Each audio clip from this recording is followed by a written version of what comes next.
स्वागत है आपका फाइनल ट्रेड। नमस्कार, मैं हूं दीपांशु भंडारी और बड़ा एक्शन आपके लिए बाजार में इस समय होते हुए दिख रहा है। काफी सारे स्टॉक्स फोकस में आ रहे हैं और इसके साथ ही हम देख रहे हैं कुछ ब्रेकिंग न्यूज भी आपकी स्क्रीन पर आती हुई दिख रही है। रेफ्रिजरेटर इंपोर्ट पर रोक लगाने पर विचार हो रहा है। ये इंटरेस्टिंग खबर आपके लिए आती हुई दिख रही है। तो वोल्टास जैसे शेयर को मार्क करना पड़ेगा इसकी वजह से। वर्लपूल हैवेल्स भी इसकी वजह से फोकस में आपको आते हुए दिखेंगे। रेफ्रिजरेटर इंपोर्ट पर सरकार रोक लगा सकती है। ये इंटरेस्टिंग खबर आ रही है। देखना पड़ेगा क्या एग्जैक्ट ट्रिगर है जिसकी वजह से ये निर्णय लिया जा रहा है, बट एक महीने में इसका फैसला आपके सामने आते हुए दिख सकता है। तो कंज्यूमर अप्लायंस बनाने वाली कंपनीज यहाँ पर रखिए नज़र। गोदरेज इंडस्ट्रीज भी इस लिस्ट में शामिल होगी, जो वो कंपनीज जहाँ पर रेफ्रिजरेटर्स भारत में बनाती है उनके लिए अच्छी खबर आ रही है। रॉयटर्स के हवाले से ये खबर आती हुई दिख रही है कि रेफ्रिजरेटर इंपोर्ट पर रोक लगा सकती है सरकार। इस पर रखेंगे नजर। तो इंटरेस्टिंग खबर है शो की शुरुआत में, और ये सारे स्टॉक्स आपको रिएक्ट भी करते हुए दिख रहे हैं। इस पर भी हम करेंगे फोकस। पर आइए एक बार नजर डाल देते हैं बाजार के आज के एक्शन पर, और एक्शन भरपूर आपने बाजार में होते हुए देखा है। रेंज में रहा है इंडेक्स, पर उसके बीच में जो आपने उतार चढ़ाव देखा है, ऐसी वॉलेटिलिटी पिछले कुछ दिनों में नहीं देखी गई है जितनी आज आप आते हुए देख रहे हैं। बड़ी बात यही है कि इस समय थोड़ी रिकवरी आपको स्क्रीन पर आती हुई दिख रही है। सो फिसल भी रहा है, तो 50-60 पॉइंट की रेंज में ही आपको निफ्टी कारोबार करते हुए दिख रहा है। बैंक निफ्टी थोड़ा ज्यादा वॉलेटाइल है, 34,800 पर इस समय आपको दिख रहा है। थोड़ी देर पहले यहां पर भी एक रिकवरी आई थी, वो रिकवरी उतनी सस्टेन नहीं हो पाई है। तो निफ्टी बैंक निफ्टी दोनों पर रखिए नजर वीकली एक्सपायरी से पहले। मेटल शेयरों की हो रही है जोरदार पिटाई। 2% नीचे टूटा है इस समय आपका मेटल इंडेक्स, वहां पर आप एक्शन बनते हुए देख रहे हैं। आईटी और फार्मा यहां पर खरीदारी हो रही है, तो डिफेंसिव रुझान आपको थोड़ा बाजार में बनते हुए दिख रहा है इस समय। रुपया आपका रिकॉर्ड लो पर है, तो उसकी वजह से भी जो कुछ एक्सपोर्टर्स हैं उसको बड़ा फायदा होते हुए दिख रहा है। डाउ फ्यूचर्स इस समय एकदम सपाट है। यूरोप के बाजार लगभग 1% कमजोर हैं इस समय। तो एक्शन बना हुआ है। एक्शन स्टॉक स्पेसिफिक ज्यादा है। इंडेक्स पर आप एकदम सुस्ती देख रहे हैं। रेंज बाउंड कारोबार वहां पर होते हुए दिख रहा है, बट देखेंगे किस तरफ आपको बाजार जाते हुए देखेंगे। एक बार जरा रुपए को पुल अप कर लेते हैं, क्योंकि यहां पर आप कमजोरी आते हुए देख रहे हैं। रुपए की अगर आप बात करें, रिकॉर्ड निचले स्तर पर आज इस समय आपको करेंसी आती हुई दिख रही है। 7781 का आज रुपए ने नया लो बनाया है, तो वो एक चिंता का विषय है। एक बार कच्चे तेल पर डाल दीजिए नजर, क्योंकि लगातार $124 पर कच्चा तेल आपका ट्रेड करते हुए दिख रहा है। अभी भी वहीं से आपको परेशानी आती हुई दिख रही है। तो रिकॉर्ड निचला स्तर रुपया और साथ ही कच्चे तेल की तेजी, ये दो फैक्टर्स हैं जो बाजार पर इस समय दबाव बना रहे हैं। और इसके साथ ही आप देख रहे हैं कि जो इंपोर्टर्स हैं वहां पर थोड़ी परेशानी है, और जो मेटल काउंटर्स हैं वहां पर तो ज्यादा परेशानी है। 4% टाटा स्टील टूटा है, इसमें आज एक बड़ा ब्रेकडाउन आया है। तो ये डेफिनेटली एक स्टॉक रहेगा जो आपको फोकस में रखना है। जेएसडब्ल्यू स्टील पर भी आपने वैसी कमजोरी आती हुई देखी है। टाटा मोटर्स में आज कमजोरी आ रही है। ये एक और काउंटर है जो रेडार पर होना चाहिए। एंड ऑफ कोर्स बैंक्स का उतना बड़ा सहारा नहीं मिल रहा। कल हमने देखा था एक्सिस बैंक में थोड़ा एक्शन आया था, आज वो भी गिव अप कर रहा है। HDFC bank, ICICI bank, SBI, कहीं से भी आपको सहारा नहीं आते हुए दिख रहा है। तो सपोर्ट बाजार कहां लेगा, कहां पर होगी एक्सपायरी, और किन लेवल्स पर रखनी है आपको नजर बताएंगे थोड़ी देर में। आइए उससे पहले जो हम स्टॉक स्पेसिफिक एक्शन की बात कर रहे थे उसी पर थोड़ा जान लेते हैं कि आज खबरों के एकदम पर कौन से शेयर्स में आपको एक्शन आते हुए दिख रहा है, और साथ ही ऑफकोर्स आने वाले दिनों के लिए कौन से हैं इंपॉर्टेंट ट्रिगर्स। कुशल अरमान दोनों हैं हमारे साथ तैयार। कुशल, गुड आफ्टरनून, बताएं इंपॉर्टेंट ट्रिगर्स कौन से हैं इस समय के लिए। बिल्कुल दीप, आप देखिए यहाँ पर आज के लिए तो आईटीडीसी के नंबर्स आने वाले हैं, तो यहाँ पर फोकस रखिए। साथ ही यूरोप के लिहाज से काफ़ी इंपॉर्टेंट दिन है आज, क्योंकि ईसीबी के जो इंटरेस्ट रेट डिसीजन है वो आने वाला है, तो यहाँ पर फोकस रखिए। 10 जून कल के सत्र में सीएट और टाटा कम्युनिकेशन फोकस में रहेगा, क्योंकि एक्स डिविडेंड ट्रेड करते हुए दिखेंगे। साथ ही यूएस और चीन के मई महीने के जो सीपीआई आंकड़े हैं वो भी आपके सामने कल के दिन में आते हुए नजर आएंगे। और फाइनली 11 जून शनिवार यहाँ पर ई मुद्रा लिमिटेड 11 जून को जो बोर्ड बैठक होने वाली है उसके अंतर्गत यहाँ पर डिविडेंड और साथ ही जो Q4 के तिमाही नतीजे हैं उस पर बोर्ड बैठक होने वाली है, तो इस वजह से ये स्टॉक भी फोकस में रहेगा। ओके, कुछ ज्यादा ट्रिगर्स नहीं है इस समय। देखते हैं किस तरह का बाजार आएगा। नए ट्रिगर की खोज है बाजार को जो इस समय आ नहीं रहा है। कल की आरबीआई पॉलिसी के बाद आप बस अटक ही गए इस रेंज में, ढूंढ रहे हैं कि कहां से आएगा अगला ट्रिगर। अरमान बताइए, कुछ खबरें हैं या खबरें के दम पर भी काफी सुस्त दिन रहा है? नहीं, कंपैरेटिवली खबरें तो काफी बढ़िया हैं। अगर सबसे पहले आईएक्स पर अब लंबी अवधि के लिए भी करार किए जा सकेंगे। पहले क्या होता था, पहले सिर्फ T+11 दिनों के लिए करार किए जाते थे। अब आप मंथली, तिमाही या छिमाही या फिर सालाना करार भी वहां पे किए जा सकते हैं। जूट कंपनियों पर ध्यान रखिएगा, जिसमें ग्लॉस्टर, शेवियट, डुडलो जूट, उन पर ध्यान रखिएगा, क्योंकि जो सरकार ने जो अनिवार्य जूट पैकेजिंग है उसकी जो समय सीमा है वो 30 सितंबर तक बढ़ा दी है, और जो समय सीमा खत्म होने वाली थी वो 30 जून तक खत्म होने वाली थी। MRF, अपोलो टायर, जेके टायर पर भी ध्यान रखिएगा, जिसमें अब जो चाइना से जो ट्यूब और ट्यूबलेस रेडियल टायर्स हैं, जो एंटी डंपिंग ड्यूटी जो पहले भी लग रही थी उसकी सीमा को 3 महीने तक और बढ़ा दिया है, तो इनके लिए वापस फायदे वाली बात है। कोल इंडिया पर ध्यान रखिएगा, जिसमें कोयला इंपोर्ट के लिए जो टेंडर जारी कर दिए गए हैं और लगभग 24.1 लाख टन के जो टेंडर्स हैं वो जारी किए गए हैं। AMFI का डेटा आता हुआ दिखा है, जिसमें MF जो इंडस्ट्री है, म्यूचुअल फंड इंडस्ट्री है, उसका जो कुल AUM है वो लगभग 2% बढ़कर आता हुआ दिखा है।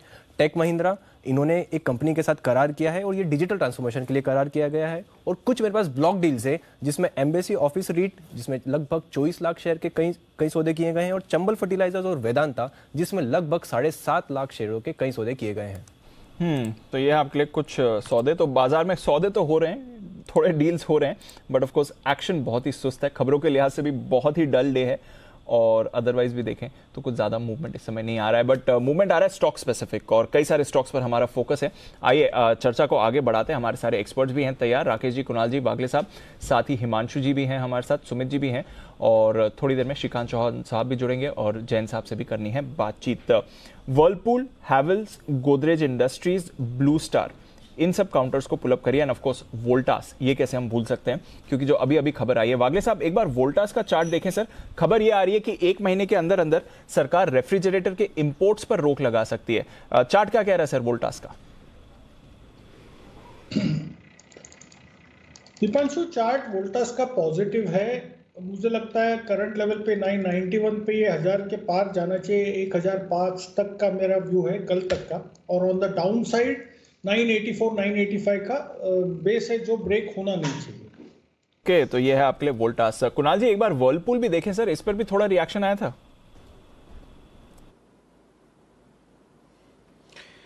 बिल्कुल, देखिए दीपांशु, रिएक्शन आता हुआ दिख रहा है वर्लपूल के चार्ट पर, लेकिन जिस तरह का चार्ट स्ट्रक्चर है, बहुत ही सुस्त चार्ट है। काफी पिटाई हो चुकी है वर्लपूल की, और उसके बाद काफी समय से ये एक सीमित दायरे में ही कारोबार कर रहा है। तो मुझे लगता है फिलहाल इन स्तरों पर कोई खरीदारी की राय नहीं है।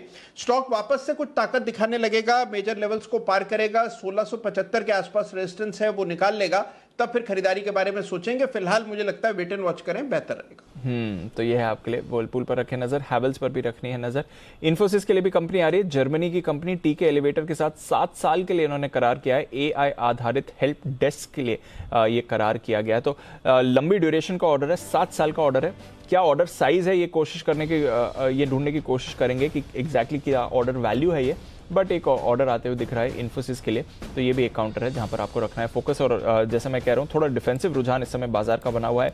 फार्मा, FMCG, और साथ ही आप देख रहे हैं IT से हल्का हल्का सहारा इस समय बन रहा है। बट PSU काउंटर्स पर रखिए नजर, और कॉनकॉर यहाँ पर एक बढ़िया स्पाइक आया है। बंसल जी, जरा कॉनकॉर का चार्ट देखें सर, 5.5% ऊपर इस समय डेज हाई पर ट्रेड करते हुए 660 के करीब आ रहा है। कॉनकॉर की चार्ट में क्या चल रहा है बंसल जी? दीपांशु, कॉनकॉर का चार्ट काफी बढ़िया है। इनफैक्ट आप देखें तो सिर्फ आज में पिछले 3 दिनों के हाईज के ऊपर स्टॉक निकला है। प्राइस वॉल्यूम एक्शन काफी स्ट्रांग है, तो जिनके पास है दीपांशु होल्ड करना चाहिए। और ऊपर में नेक्स्ट हर्डल जो है 665 पे आता है, 655 के अराउंड चल रहा है, 665 के लक्ष्य देखने को मिल सकते हैं। काफी बढ़ चुका है आज के सत्र में, तो करेक्शन पे खरीदारी की राय है। जिनके पास है होल्ड करें 665 के टारगेट के लिए। तो ये है आपके लिए राय इस समय बाजार पर। कॉनकॉर पर एक अच्छी मूव आ रही है, और इस स्टॉक को आपको रेडार पर रखना भी चाहिए। बढ़िया एक्शन इस समय कॉनकॉर आपका दिखा रहा है। एक दो और स्टॉक्स जो आपको एक्शन दिखा रहे हैं, उनमें से एक बायोकॉन है लिस्ट पर, इस पर भी रखिए नजर। एक सरप्राइज मूवर था आज सुबह, ये हाईलाइट भी किया गया था। सुमित जी, देखें आप बायोकॉन के चार्ट पर क्या राय बनती है? सुबह से अपनी गेंस होल्ड कर रहा है, बाजार के उतार चढ़ाव में इसने बिल्कुल पार्टिसिपेट नहीं करा है, और सुबह के लेवल्स को होल्ड करते हुए अभी भी डेज हाई के करीब ट्रेड कर रहा है। क्या व्यू है सर बायोकॉन पर? दीपांशु, लग रहा है अभी और ऊपर का मूव बनेगा। 340 रुपए का लेवल टूटने पे 350 रुपए तक का मूव बायोकॉन में immediately pull back, bounce back के तौर पे देखने को मिल सकता है। तो जिन्होंने सुबह से पोजीशंस ली वो 330 के नीचे का ट्रेलिंग स्टॉप लगा के पोजीशंस होल्ड करें। 340 और उसके बाद 350 तक का मूव बायोकॉन में बन सकता है। तो ये है आपके लिए बायोकॉन, थोड़ा गेन दिखा रहा है। आज भूले भटके शेयर्स थोड़ा वापस फोकस में आ गए हैं। HPCL, BPCL, IOC पुलअप करिए, क्योंकि दोपहर 12:30 के आसपास इन तीनों में एक जबरदस्त स्पाइक आते हुए दिखा था और उसके बाद से तीनों शेयर्स अपने गेन्स होल्ड कर रहे हैं। वहां से इन्होंने गिव अप नहीं कर रहे हैं लेवल्स और डेज हाई के आसपास ये भी ट्रेड कर रहे हैं। IGL, MGL में भी आज एक बढ़िया मूव आई है। पेट्रोनेट अच्छा परफॉर्म कर रहा है। तो कुछ काउंटर्स हैं जहां पर आपको थोड़ा तेजी का एक्शन बनते हुए दिख रहा है। HPCL की चार्ट पर एक बार राय लूंगा हिमांशु जी से। हिमांशु जी बताएं सर, HPCL का चार्ट कैसा दिख रहा है इस समय? Good afternoon to you Deepanshu. देखिए, ओवरऑल ट्रेंड वीक है, लेकिन एक अच्छे सपोर्ट से यहाँ पर एक पहले दिन की आज एक ब्रेकआउट देखने को मिला है। तो मुझे लगता है कि यहाँ पर शायद ये तेजी 1-2 दिन के लिए एक्सटेंड हो सकती है। करंट लेवल्स लगभग 237 रुपए के आसपास के हैं। 235 रुपए के आसपास मुझे लगता है कि वापस से एक रिवॉर्ड टू रिस्क अच्छा मिलता है ट्रेडिंग के लिए, वहां पर खरीदारी करके चला जा सकता है। 232 रुपए के नीचे का मैं कहूंगा स्टॉप लॉस लगाकर चले और अपसाइड में 245 रुपए तक का अप मूव यहाँ पर शायद 1-2 दिनों में आता हुआ नजर आ सकता है। तो ये जो एक करेक्टिव रैली की शुरुआत हुई है, वो मेरा ऐसा मानना है कि यहाँ पर शायद नियर टर्म में सस्टेन करते हुए नजर आ सकती है। तो ये है आपके लिए इस समय HPCL पर राय। एक कैश स्टॉक कुणाल जी आपके लिए IFB इंडस्ट्रीज, अगेन ये भी बेनिफिशियरी होगा अगर ये रेफ्रिजरेटर इंपोर्ट पर रोक लगती है। और देखिए सर कितना बड़ा स्पाइक आ रहा है, 7.5% का। हालांकि 12:30 बजे यहाँ पर एक मूव आती हुई दिखी थी, पर अब एक थोड़ी फ्रेश खरीदारी भी इस पर दिख रही है। IFB इंडस्ट्रीज पर क्या कहेंगे कुणाल जी? देखिए, चार्ट अच्छा है दीपांशु। एक मेजर सपोर्ट रीजन है 850 के आसपास और हमने देखा कि उन लेवल्स को ये स्टॉक ने ब्रीच नहीं किया। 850 के पास ही काफी लंबा कंसोलिडेशन हुआ है और आज आप बिल्कुल सही कह रहे हैं, एक ब्रेकआउट आते हुए इंट्राडे और मीडियम टर्म चार्ट्स पर नजर आ रहा है। तो बहुत मुमकिन है कि आपको 1100 रुपए तक के लेवल्स IFB में देखने को मिलेंगे। पहला रेजिस्टेंस 1025 के आसपास है, तो 1025 तक के लेवल्स तो बिल्कुल इसमें देखने को मिल सकते हैं। खरीदारी की राय है।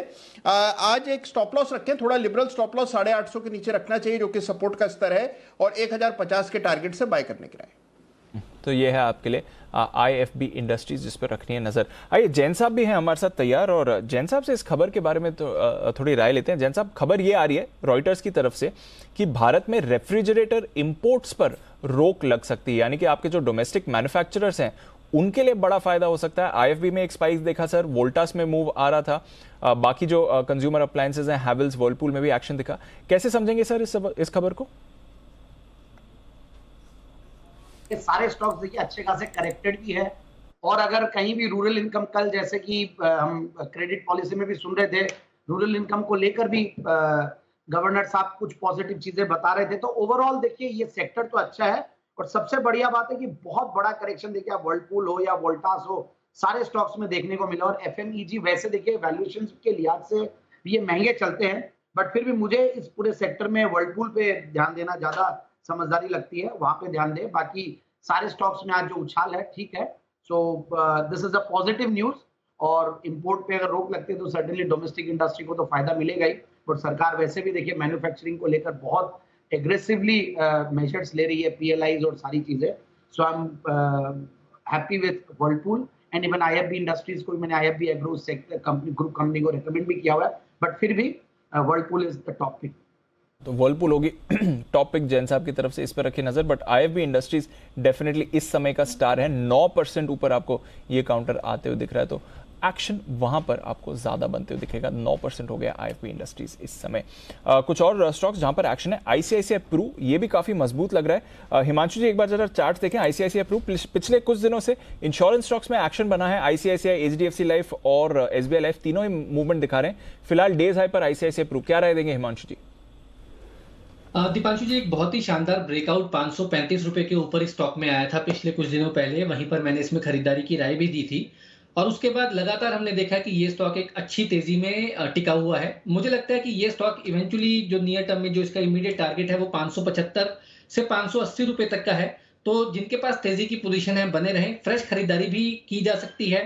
आपका स्टॉप लॉस रहेगा 550 रुपए के नीचे का, और अपसाइड में 575 580 रुपए तक के टारगेट्स आज या कल तक यहाँ पर आते हुए नजर आ सकते हैं। तो यह है आपके लिए ICICI प्रू जहां पर आपको रखनी है नजर। टाटा कम्युनिकेशन ये एक और काउंटर है और खबर आ रही है कि कुछ दिनों में एक इन्वेस्टर मीट भी होल्ड करने वाले हैं, तो थोड़ा इंटरेस्ट और एक्शन बाजार का इस स्टॉक पर भी आपको आते हुए दिखा है। बंसी जी, टाटा कम्युनिकेशंस देखें सर 930 के आसपास ट्रेड कर रहा है और यहां पर लंबे समय बाद ये रेडार पर आते हुए दिखा है, कोई राय इस पे?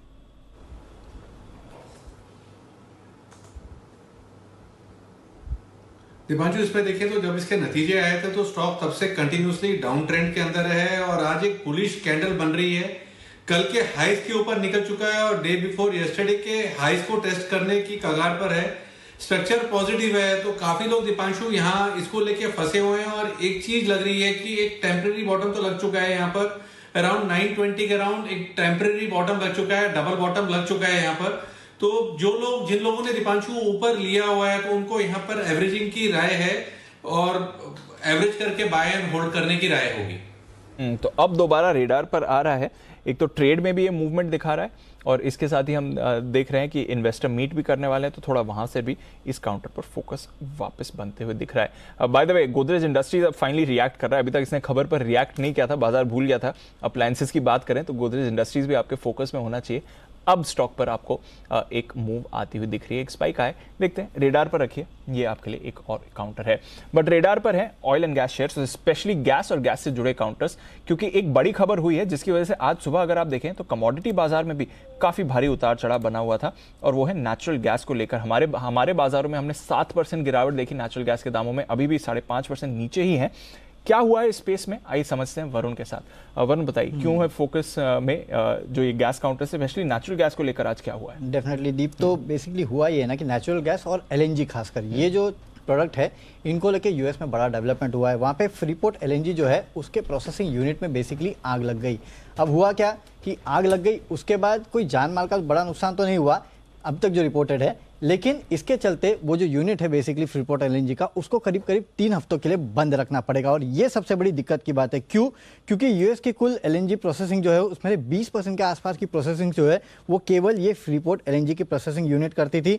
करीब हर हफ्ते अगर आप देखेंगे तो 4 बड़े कार्गोस की शिपिंग की जाती थी और सालाना अगर आप कैपेसिटी देखें तो करीब 15 मिलियन टन के आसपास की है।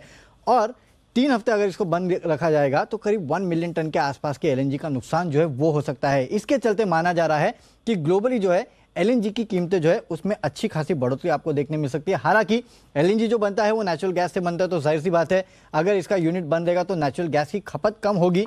लेकिन क्योंकि एलएनजी के दाम बढ़ रहे हैं इसके लिए आप देख रहे हैं कि नेचुरल गैस के दाम में भी आपको काफ़ी वॉलेटिलिटी देखने मिल रही है। ज़्यादातर अगर आप देखेंगे तो एलएनजी के अगर प्रोसेसिंग कम हो जाएगी तो वैसे नेचुरल गैस की कीमतें जो है वो घटनी चाहिए और इसी का रिएक्शन आपने सुबह देखा। लेकिन क्योंकि अगर एलएनजी की खपत कम या फिर प्रोसेसिंग कम हुई तो उसका इनडायरेक्ट इंपैक्ट जो है वो नेचुरल गैस पे होता है। इसके लिए आपने देखा कि यूरोप में नेचुरल गैस के जो दाम है उसमें 13% के आसपास की बढ़ोतरी हुई। ये सब तो ठीक है, लेकिन इसका इंपैक्ट भारत में 2 कंपनियों पर होगा, एक तो पेट्रोनेट एलएनजी और दूसरा गेल। अब ऐसा क्यों? क्योंकि देखिए वैसे तो इन कंपनियों के अगर आप देखेंगे तो लॉन्ग टर्म कॉन्ट्रैक्ट्स होते हैं। लॉन्ग टर्म कॉन्ट्रैक्ट्स इनके जो ग्राहक होते हैं उनके साथ होते हैं, लेकिन ये जब खरीदते हैं तो कुछ हद तक कॉन्ट्रैक्ट्स होते हैं और काफ़ी हद तक अगर आप देखेंगे तो कुल वॉल्यूम्स का करीब 30 से 40% के आसपास का जो ये खरीदते हैं एलएनजी वो ग्लोबल अगर आप देखेंगे तो स्पॉट मार्केट से खरीदा जाता है और ये एक दिक्कत की बात है। और शॉर्ट टर्म एलएनजी कॉन्ट्रैक्ट्स इनके होते हैं, तो शॉर्ट टर्म एलएनजी कॉन्ट्रैक्ट्स अगर आपके खत्म हुए और आपको स्पॉट मार्केट से खरीदना है तो वहाँ पे वैसे ही किल्लत है। और ओवरऑल अगर आप देखेंगे तो एलएनजी के दाम बढ़ने वाले हैं, अगले 3 हफ्ते तक तो एटलीस्ट एलिवेटेड लेवल पे रहेंगे। गेल भी इंपोर्ट करता है एलएनजी और काफ़ी हद तक पेट्रोनेट एलएनजी से भी इंपोर्ट करता है। तो इसके लिए ये 2 कंपनीज है जिसको आपको रडार पर रखना चाहिए, एक पेट्रोनेट एलएनजी और दूसरा गेल। और ये दोनों के लिए खराब है, दोनों के लिए खराब है अनिल जी। लेकिन गेल के लिए एक अच्छी चीज अनिल जी ये है ना कि एक्चुअली नेचुरल गैस के दाम जो है वो घटने चाहिए, क्योंकि आपका रॉ मटेरियल जो है वो नेचुरल गैस है और आपका एक बड़ा प्रोसेसिंग यूनिट जो है वो बंद हो चुका है। लेकिन फिर अगर आपकी एलएनजी कम हो जाएगी तो कहीं ना कहीं बाकी गैसेस के दाम जो डिमांड है वो बढ़ जाएगी। PNG LNG LNG CNG LNG PNG वो अलग है। एलएनजी पीएनजी सीएनजी पीएनजी अलग है, एलएनजी अलग है। हाँ नहीं अलग है, 3 है, सीएनजी पीएनजी एलएनजी। हाँ तो किसका प्रोडक्शन बंद हो गया है? एलएनजी का। और हम इंपोर्ट करते हैं पूरा एलएनजी इंपोर्ट। हाँ, सिर्फ यहाँ पे दहेज और जो कोची का प्लांट है पेट्रोनेट एलएनजी का वहाँ पे होता है, लेकिन वो इनफ नहीं है तो हमको इंपोर्ट ही करना पड़ता है। पेट्रोनेट एलएनजी जो एलएनजी बना रहा है उसके दाम यहाँ घरेलू मार्केट में बढ़ेंगे क्योंकि हम इंपोर्ट करते हैं। और इंपोर्ट कम हो इंटरनेशनल गया, मार्केट में बढ़ेगा, इंटरनेशनल में बढ़ेंगे तो घरेलू में भी बढ़ेगा, या फिर वो फिक्स कर रखे हैं गवर्नमेंट अब ने अनिल जी वो बढ़ाना लॉन्ग इजी नहीं टर्म, वही तो है अनिल जी, इनके बढ़ा नहीं पाएंगे, कॉन्ट्रैक्ट्स होते हैं इनके लॉन्ग टर्म, है ना, लॉन्ग टर्म कॉन्ट्रैक्ट्स तो अपनी जगह है, बट अदरवाइज भी प्राइसेस भी तो गवर्नमेंट ने फिक्स ही कर रखी है, फिक्स कर रखी नेचुरल गैस की दाम, उनको कुछ फायदा नहीं है, तो कोई फायदा नहीं होगा, नुकसान क्या है? नुकसान हो जाएगा, नुकसान क्या है? स्पॉट में खरीदना पड़ेगा आपको, स्पॉट में जाके एलएनजी खरीदना पड़ेगा, ग्लोबली एलएनजी के दाम बढ़ जाएंगे शॉर्ट टर्म के लिए, तो कम से कम 3 हफ्तों तो लाइफ में हमेशा रहती होगी ना, कि जब सारे के सारे आप इंपोर्ट करते हो, लेकिन हाँ इंपोर्ट करते हो, लेकिन अनिल जी बाकी टाइम पे सप्लाई तो आपकी रहती है ना, अब सप्लाई डिसरप्शन हो गया, प्रॉब्लम ये है, तो जो आप कहीं से और से समझे कतार से खरीदने वाले थे, तो वहां से भी तो आपको महंगा हो जाएगा, क्योंकि ग्लोबली प्राइस बढ़ जाएंगी। मुझे एक चीज बताओ, जो लोग एलएनजी का कंजम्पशन करते हैं वो इंडस्ट्री कौन है? फर्टिलाइजर है, पावर है, सेरामिक्स है, यहाँ सब यूज होता है, इनके लिए तो खराब हो गया काम, सबके खराब होगा, लेकिन अनिल जी वही है ना, पेट्रोनेट एलएनजी पास ऑन नहीं कर पाएगा हर एक के पास, क्योंकि उनके कॉन्ट्रैक्ट्स होते हैं, तो ये जो बोझ है वो पेट्रोनेट एलएनजी को ही झेलना पड़ेगा, मतलब सबके लिए सब खराब है, किसी के लिए कुछ अच्छा नहीं है, अच्छा तो किसी के लिए नहीं अनिल जी। चलिए ठीक है, बढ़िया है, तो ये थोड़ी कॉम्प्लिकेटेड रिसर्च थी, हाँ, तो मैंने कहा इसलिए अच्छे से समझ लिया जाए कि कहने का मतलब क्या है, ठीक है। वैसे एक बात है, काफ़ी सारे जो आपके गैस यूज़र्स हैं सर, क्योंकि दाम अब रिकॉर्ड हाई पर आ गए हैं, तो उनकी कोशिश जारी है कि थोड़ा डाइवर्सिफाई करें, तो काफ़ी सारे लोग गैस के साथ साथ, जैसे होता है ना कोल के साथ आप लिग्नाइट भी यूज़ करना शुरू कर देते हो, तो अब गैस के साथ प्रोपेन का इस्तेमाल ये लोग ज़्यादा कर रहे हैं, क्योंकि गैस के दाम इतने आपके हाई हो गए, तो आपको थोड़ा तो अब ऑफसेट करना ही पड़ेगा। इस बार मजा आएगा जब यूरोप में सर्दियाँ शुरू होगी ना, तब देखो जो सप्लाई डिस्ट्रप्शन जो हो रहे हैं रशिया वगैरह से, बड़ा दिक्कत है, उसके पहले ये युद्ध निपटा लेंगे, देखते हाँ। निपटा ले तो अच्छा है, नहीं होगा ही नहीं तो ठंड से ही मर जाएंगे, मतलब कहाँ से लाएंगे इतना, नहीं तो 150-160 आपका क्रूड हो जाएगा, फिर दिक्कत है, यूरोप के 4-5 देश उड़ जाएंगे सीरियसली, देख लेंगे, तो इसीलिए हो सकता है जल्दी निपट जाएगा। इस समय आपके पास अगर स्टोरेज स्पेस है तो बेस्ट पोजीशन में आप ही हो, जो वेयर हाउस कर पाए इसे ना, वही बेस्ट पोजीशन में। ठीक बात। चलिए, तो ये है आपके लिए गैस प्राइसेस से जुड़ी जो बड़ी खबर है, इसलिए आज सुबह आपने इतनी बड़ी गिरावट देखी, पर अनिल जी थोड़ा मार्केट एक्शन भी समझाएं सर, ना गिर रहे हैं ना ऊपर जा रहे हैं, 16,400 से अभी थोड़ी देर पहले करेक्शन आया था, एग्जैक्टली वापस 16,400 पर ही आ गए, क्या चल रहा है सर, ये समझाया था ना? दीप ठीक है, मार्केट कुछ ऐसा खराब नहीं है, ऐसे पैनिक जैसी सिचुएशन नहीं है, और सबसे बड़ी बात है कि मेरे को जो क्लोजिंग 16,350 के ऊपर की चाहिए पहली, कम से कम, और उसके ऊपर भी अगर आप 16,425 के ऊपर हो बंद तो बहुत बढ़िया, 16,500 के ऊपर बंद हो जाए तो कहने ही क्या। तो 3 चीज़ों पर है मेरे क्लोजिंग लेवल पर। एक अच्छी चीज़ है कि शुरुआती 15 मिनट में जो आपने लो बनाया वो वापस आज आप दिन भर में आपने तोड़ा नहीं है निफ्टी पे। बैंक निफ्टी का भी चार्ट दिखाइए, बैंक निफ्टी का लो आपका दिखा रहा है आज का 34,650-660 के आसपास। बैंक निफ्टी ने जरूर थोड़ा सा शुरुआत के पहले घंटे में एक डिप दिखाया था, लेकिन पहले घंटे का लो बैंक निफ्टी ने भी नहीं तोड़ा। अब समस्या क्या है? समस्या एक ही है, जो दीप बोला था कि 16,240 16,265 खरीदने की जगह ऊपर में 16,425 एग्जैक्टली हाई 16,420 का लगाया। अब आखिरी 1-1.25 घंटा जो भी बचा है, मैं स्ट्रेटेजी डेटा देख के बताऊं, उससे पहले 16,425 के ऊपर निकलकर टिकना चाहिए। ये टिका तो 450, 500, 525 आज दिखेगा, वहां पर आपको बेच देना है। बैंक निफ्टी 34,950 आ ही गया, आज का हाई बना दिया, 35,000 के आसपास रुकावट है, फिर 35,075, तो 35,000 पार करके निकले। बैंक निफ्टी पीछे पीछे चलेगा, तेजी करनी है तो निफ्टी में करनी है आज निफ्टी, हाँ आज बैंक निफ्टी पीछे चलेगा। तो ये आपके लिए डेटा साफ इस वक्त आपके लिए। Understood sir. बिल्कुल, शायद कुणाल जी राकेश जी के लिए हो गया, आई थिंक हिमांशु जी का है, कुणाल जी राकेश का। चलिए एक पूछ लो, सबको एक बार दिखा दो, मैं देख भी लूँ, मैं भी थोड़ी देर से लेट ज्वाइन हुआ हूँ, तो एक बार जरा दर्शन कर लें कौन कौन से महानुभाव हैं। जरा गुरुवार के दिन किधर है सारे एक्सपर्ट? हाँ अच्छा, कुणाल जी राकेश जी ने फिर भी टाई नहीं लगाई। वागिल साहब को तो हम कुछ कह नहीं सकते, बहुत ही ज़्यादा सीनियर है हम सबसे, हम सब लोगों की सीनियरिटी मिलाकर भी उससे ज़्यादा हो जाती है वागिल साहब की। और हिमांशु जी जी कुणाल जी। अनिल जी देखिए, कल तो आपने सुना था सिमी जी ने कहा है कि जरूरी है मेरे लिए यंग लगना। अनिल जी वो तो गनीमत मानिए, मैं टी शर्ट पहनकर नहीं आया। वो तो उन्होंने खुद के लिए कहा था, आपके लिए नहीं, क्योंकि आपकी एज के साथ उनकी एज कोरिलेट है। जितने आप बुजुर्ग लगेंगे, मतलब भतीजा जितना बुजुर्ग लगेगा, बुआ उतनी ज्यादा लगेंगे ना, तो इसलिए कोरिलेशन वो है। वो मुझे समझ, कल सिमी जी थी पैनल पे, इसलिए मैं बोल नहीं पाया, आज नहीं है तो मैं बोल पा रहा हूँ। कल वापस आएंगे फिर क्या? कल आएगी तब मैं बोल दूंगा, आवाज ही नहीं आ रही। अच्छा बिल्कुल, किसके लिए जरा मुझे बताएं, आप में से कौन तैयार है?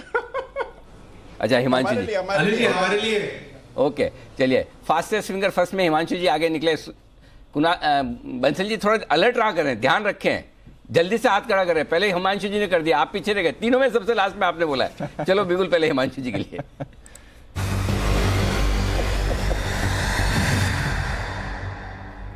बताएं Himanshu ji. Good afternoon to you Anil ji, good afternoon to you Deepanshu. Anil ji, खरीदारी करनी है गोदरेज प्रॉपर्टीज में। यहाँ पर मुझे लगता है कि एक बहुत अच्छा ब्रेकआउट बनता हुआ नजर आया है 1360 के ऊपर। और जिस तरह से अनिल जी रियलिटी स्टॉक्स अगर मैं देखता हूं तो डीएलएफ गोदरेज प्रॉपर्टीज के चार्ट पोजीशन है, मेरा मानना है कि ये स्टॉक यहां से नियर टर्म में, शॉर्ट टर्म में भी अच्छा करते हुए नजर आ सकते हैं। तो गोदरेज प्रॉपर्टीज के फ्यूचर्स में खरीदारी करेंगे अनिल जी, 1350 रुपए का एक स्टॉप लॉस मेंटेन करेंगे। अपसाइड में पहला टारगेट रहेगा 1390 रुपए का और दूसरा टारगेट 1410 रुपए का। ऑप्शन के थ्रू भी अनिल जी यहाँ पर पोजीशन ले सकते हैं। 1360 के स्ट्राइक की कॉल ऑप्शन में खरीदारी करके चलने की सलाह है, जो कि 58 रुपए के आसपास अभी ट्रेड कर रही है। 52 रुपए का यहाँ पर एक स्टॉप लॉस लगाएंगे और अपसाइड में 72 रुपए और 80 रुपए के दो टारगेट्स के लिए गोदरेज प्रॉपर्टीज की 1360 की स्ट्राइक की कॉल ऑप्शन में खरीदारी की राय है। एक स्ट्रॉन्ग इन द मनी यहाँ पर Anil ji put writing visible है और क्लियर कट कॉल में अनवाइंडिंग देखने को मिल रही है। मुझे लगता है ये स्टॉक अच्छा करता हुआ नजर आ सकता है। तो ये है आपके लिए गोदरेज प्रॉपर्टीज पर खरीदारी की राय। आइए चार्ट कॉर्नर राकेश जी, कुणाल जी की तरफ से।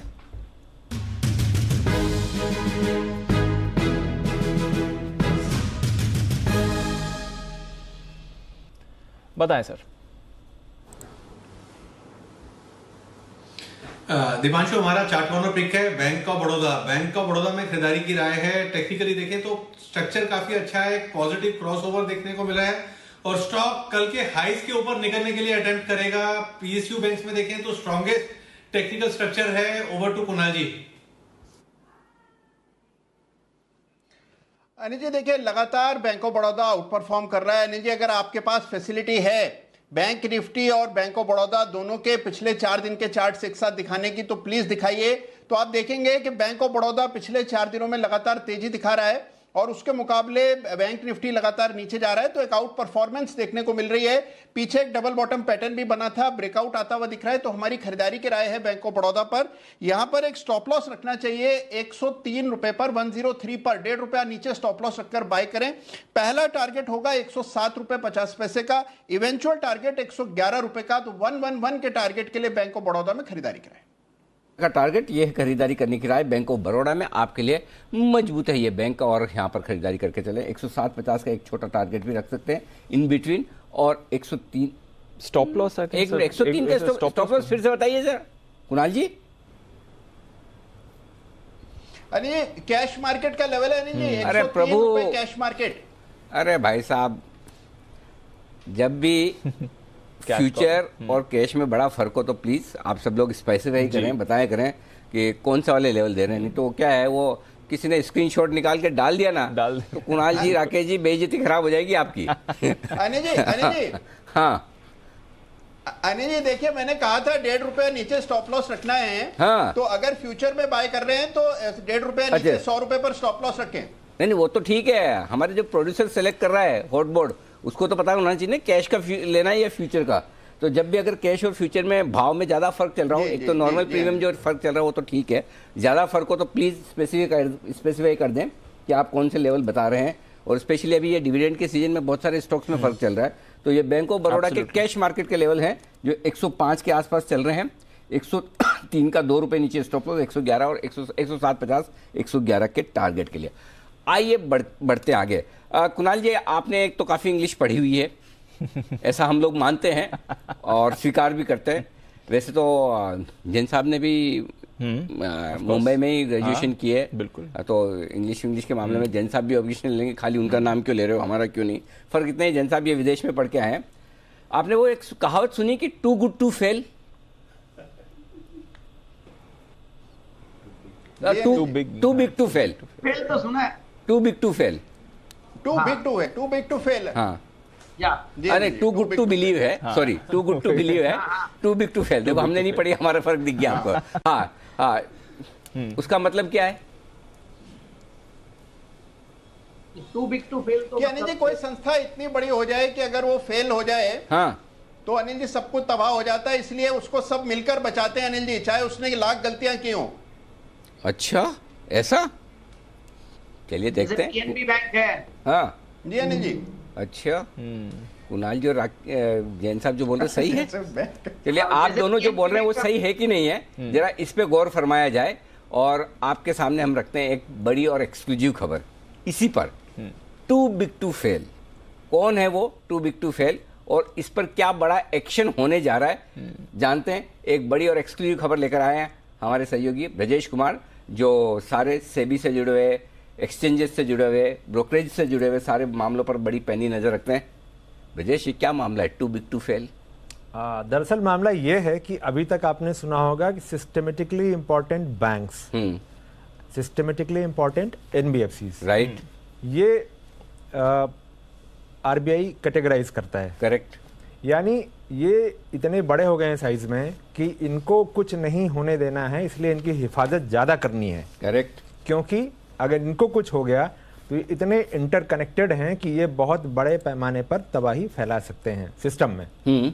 तो अब तक ये दो कॉन्सेप्ट थे, लेकिन अब इसी तरह पर एक शुरुआती चर्चा हो रही है। मैं शुरुआती चर्चा शब्द इसलिए कह रहा हूं कि ये हो सकता है कि इसको लेकर के आगे जाकर बात बने ना बने, लेकिन एक बड़ी इंटरेस्टिंग शुरुआती चर्चा शुरू हुई है सेबी के अंदर कि क्या सिस्टमेटिकली इंपॉर्टेंट ब्रोकर्स का कॉन्सेप्ट सोचा जाए और ये कॉन्सेप्ट उन पर लागू होगा जिनका साइज काफी बड़ा है, जो अगर फेल होते हैं तो मार्केट में काफी नुकसान पहुंचा सकते हैं सारे निवेशकों को। अगेन इसका ट्रिगर क्या हो सकता है? कार्बी स्टॉक ब्रोकिंग का फेल्योर। तो उसी फेल्योर की कहें तो एक लर्निंग है जो इस कॉन्सेप्ट पर विचार किया जा रहा है। हमने इसको लेकर के बहुत सारे जो लोग ब्रोकिंग बिजनेस को समझते हैं और इस पूरे सिस्टम को समझते हैं उनसे बात की कि अगर ये कॉन्सेप्ट आता है तो उसका पैमाना क्या होना चाहिए, क्या हो सकता है रखना चाहिए। तो उसमें क्या चीजें निकल कर आई कि इसका सबसे बड़ा पैमाना ये हो सकता है कि जो उनके कारोबार का साइज है। अब कारोबार में आप ये कहेंगे कि टर्नओवर साइज है या number of active client size होना चाहिए। तो लोगों का व्यू है कि नंबर ऑफ एक्टिव क्लाइंट जो है वो अगर साइज होता है और उस आधार पर इनकी निगरानी बढ़ाई जाती है, इनकी पूंजी जो है, इनकी पूंजी को और ज्यादा मजबूत करने को कहा जाता है। और ये सिस्टम से ओवरऑल कितने ज्यादा इंटरकनेक्टेड हैं, इनका जुड़ाव कितना ज्यादा है मार्केट में, और इनका स्ट्रक्चर कितना कॉम्प्लेक्स है। क्योंकि स्ट्रक्चर अगर कॉम्प्लेक्स होगा तो ये संभव है कि ये बहुत सारी ऐसी जगहों पर भी असर करें जो सीधे तौर पर हमें ना दिखती हों। तो ये है, और इसमें इन इस तरह के जो ब्रोकर्स हैं तो उनके लिए संभव है कि हायर कैपिटल और इनका जो रिस्क मैनेजमेंट का मैकेनिज्म है वो कॉन्स्टेंटली रिव्यू हो, देखा जाए और इन पर कड़ी निगरानी रखी जाए। ये देखा जाए कि अगर कोई डिफॉल्ट की सिचुएशन होती है, जैसे आरबीआई एक स्ट्रेस टेस्ट करता है बैंकों का, एनबीएफसीज का, तो इस तरह से क्या इनके लिए भी कोई स्ट्रेस टेस्ट टाइप का पैरामीटर बनाया जा सकता है ताकि ये देखा जा सके कि अगर कोई बड़ी स्थिति, खराब वाली स्थिति पैदा होती है तो ये अपना घाटा कितना सह सकते हैं। ओके, तो मतलब आप ये कह रहे हैं कि ऐसे बड़े बड़े ब्रोकर आइडेंटिफाई किए जाएंगे जिनको कोई समस्या आ जाए तो ध्यान। अब इनकी निगरानी रख के क्या फायदा, जब इनको डूबने ही नहीं देना है, बचाना ही है, कड़ी निगरानी रख के क्या करेंगे? नहीं, उसमें मैंने जो अभी इनिशियल डेटा जो हमें मिला है वो उसमें दो टाइप के ब्रोकर्स आ रहे हैं। ठीक है। एक तो वो हैं जो डिस्काउंट ब्रोकिंग है, जिनकी आजकल बहुत ज्यादा वाहवाही हो रही है और बहुत पैमाने पर उन्होंने क्लाइंट जोड़े हैं। दूसरे जो ट्रेडिशनल ब्रोकर्स हैं। ठीक है। तो अगर ये डिस्काउंट ब्रोकिंग का जो मॉडल है जो काफी पॉपुलर भी हुआ है, वहां पर अगर देखें तो इस पर अगर ये कॉन्सेप्ट इंप्लीमेंट होता है, बन गया, हालांकि इस पर शुरुआती चर्चा है, इसके बाद इस पर डेटा देखा जाएगा, गंभीरता से विचार होगा। मुमकिन है कि इसके बाद इस पर एक डिस्कशन पेपर आए और सभी जो स्टेक होल्डर्स हैं उनकी राय ली जाए और उसके बाद बात आगे बढ़ाई जाए। लेकिन जो एक्सपर्ट्स और जो लोग इस बात को समझते हैं उनके हिसाब से जो एक्टिव क्लाइंट है का नंबर है वो बहुत इंपॉर्टेंट होना चाहिए, क्योंकि वो अगर ज़्यादा बड़ा होगा जिन ब्रोकरेज हाउसेस का, जाहिर सी बात है कि उनके यहाँ डिफॉल्ट हुआ, उनके यहाँ दिक्कत पैदा हुई तो वो ज़्यादा नुकसान पहुँचाएंगे। तो इस आधार पर अगर देखें तो एक्टिव क्लाइंट के मामले में जो मार्च तक का आंकड़ा है, ये अपडेटेड नहीं है, क्योंकि सारे ब्रोकरेज पब्लिश डेटा नहीं करते हैं डेली बेसिस पे या मंथली बेसिस पे कि कितने एक्टिव क्लाइंट हैं। तो जीरोधा के 64 लाख क्लाइंट हैं। ओके। अप स्टॉक्स के 58 लाख हैं, ग्रो के 40 लाख हैं, एंजल वन ब्रोकिंग के 37 लाख हैं। तो ये अगर वो वाला क्राइटेरिया अप्लाई किया जाता है कि जहां पर एक्टिव क्लाइंट एक अहम पैरामीटर हो, तो मुमकिन है कि ये सारे उसमें आएंगे। अगर ट्रेडिशनल वाले जो हैं वो बहुत दूसरे और तरीकों से भी इंटरकनेक्टेड हैं, क्योंकि उनकी बहुत सारी और इस तरह की इंटरमीडियरीज हैं जो मार्केट के लिए काम करती हैं। तो उसमें अगर देखें तो सबसे बड़ा आईसीआईसीआई सिक्योरिटीज होगा जिसके 30 लाख एक्टिव क्लाइंट हैं। इसके अलावा कोटक सिक्योरिटीज के करीब 13 लाख एक्टिव क्लाइंट हैं, एचडीएफसी के करीब 11.5 लाख एक्टिव क्लाइंट हैं, आईएफएल सिक्योरिटीज के 11 लाख एक्टिव क्लाइंट हैं, लेकिन 5 पैसा को भी अगर जोड़ लेते हैं तो कुल मिलाकर ओवरऑल 29 लाख एक्टिव क्लाइंट हो सकते हैं। करेक्ट। जैन साहब, आपने पूरी कहानी सुनी, आप भी आते हैं इस कैटेगरी में, टू बिग टू फेल? नहीं सर, आपके मुंह में घी शक्कर बट ये बात सही है। देखिए, फाइनेंशियल इंटरमीडियरीज में बैंक्स, एनबीएफसीज है, तो ब्रोकर्स पे भी, और देखिए काफी सारे मेजर्स आ रहे हैं, मतलब रेगुलेटर्स की इस बात की तो दाद देनी पड़ेगी। पोस्ट कार्वी मतलब इतने सारे चेंजेस आए हैं, काफी हद तक हमें काफी प्रॉब्लम भी होती है इम्प्लीमेंट करने में, बट ओवरऑल देखते हैं कि ईज तो काफी हुई है बिजनेस की, और रिस्क मैनेजमेंट और ये सब काफी हुआ है। और अब कल तो देखिए एक और अपने चैनल पे ये भी स्पेशल न्यूज आ रही थी असबा रिलेटेड, तो देखिए सिस्टम्स तो बहुत मजबूत हो रहे हैं। और ये टू बिग टू फेल में एक्टिव क्लाइंट्स के साथ साथ एयूएम को भी देखना पड़ेगा, जैसे कि एक्सचेंज में जो एबीसी रहती है या जो टोटल एयूएम है ब्रोकर के यहाँ, वो भी इंपॉर्टेंट रहेगा, क्योंकि कई बार जो डिस्काउंट ब्रोकर्स होते हैं वहां पे हो सकता है कि एयूएम उतना हाई नहीं हो जितना बैंक बैक ब्रोकर्स है उनके पास ज्यादा होता है, क्योंकि बैंक बैक ब्रोकर्स के ऊपर अब थोड़ा मार्केट का भरोसा ज्यादा बढ़ गया है। बट क्योंकि सिस्टम्स इतने मजबूत है और हर क्लाइंट्स को कहीं ना कहीं इंश्योर कर रखा है एक्सचेंज ने और रेगुलेटर ने, तो हर ब्रोकर्स के पास क्लाइंट जाते हैं। But overall it's a positive step certainly. Okay, तो पॉजिटिव स्टेप है। सिस्टेमिकली इंपॉर्टेंट ब्रोकर्स पर चर्चा जारी है, तो फाइनेंशियल मार्केट्स को और स्ट्रेंथन करने के लिए एक और कदम सेबी की तरफ से आपको आते हुए दिख सकता है। ये है हमारी एक्सक्लूसिव खबर इस समय। शुक्रिया ब्रजेश हमारे साथ ये एक्सक्लूसिव जानकारी शेयर करने के लिए। आइए, वक्त है स्वागत करने का सदाबहार सेठी साहब का उनकी शॉर्ट टर्म पिक्स के लिए।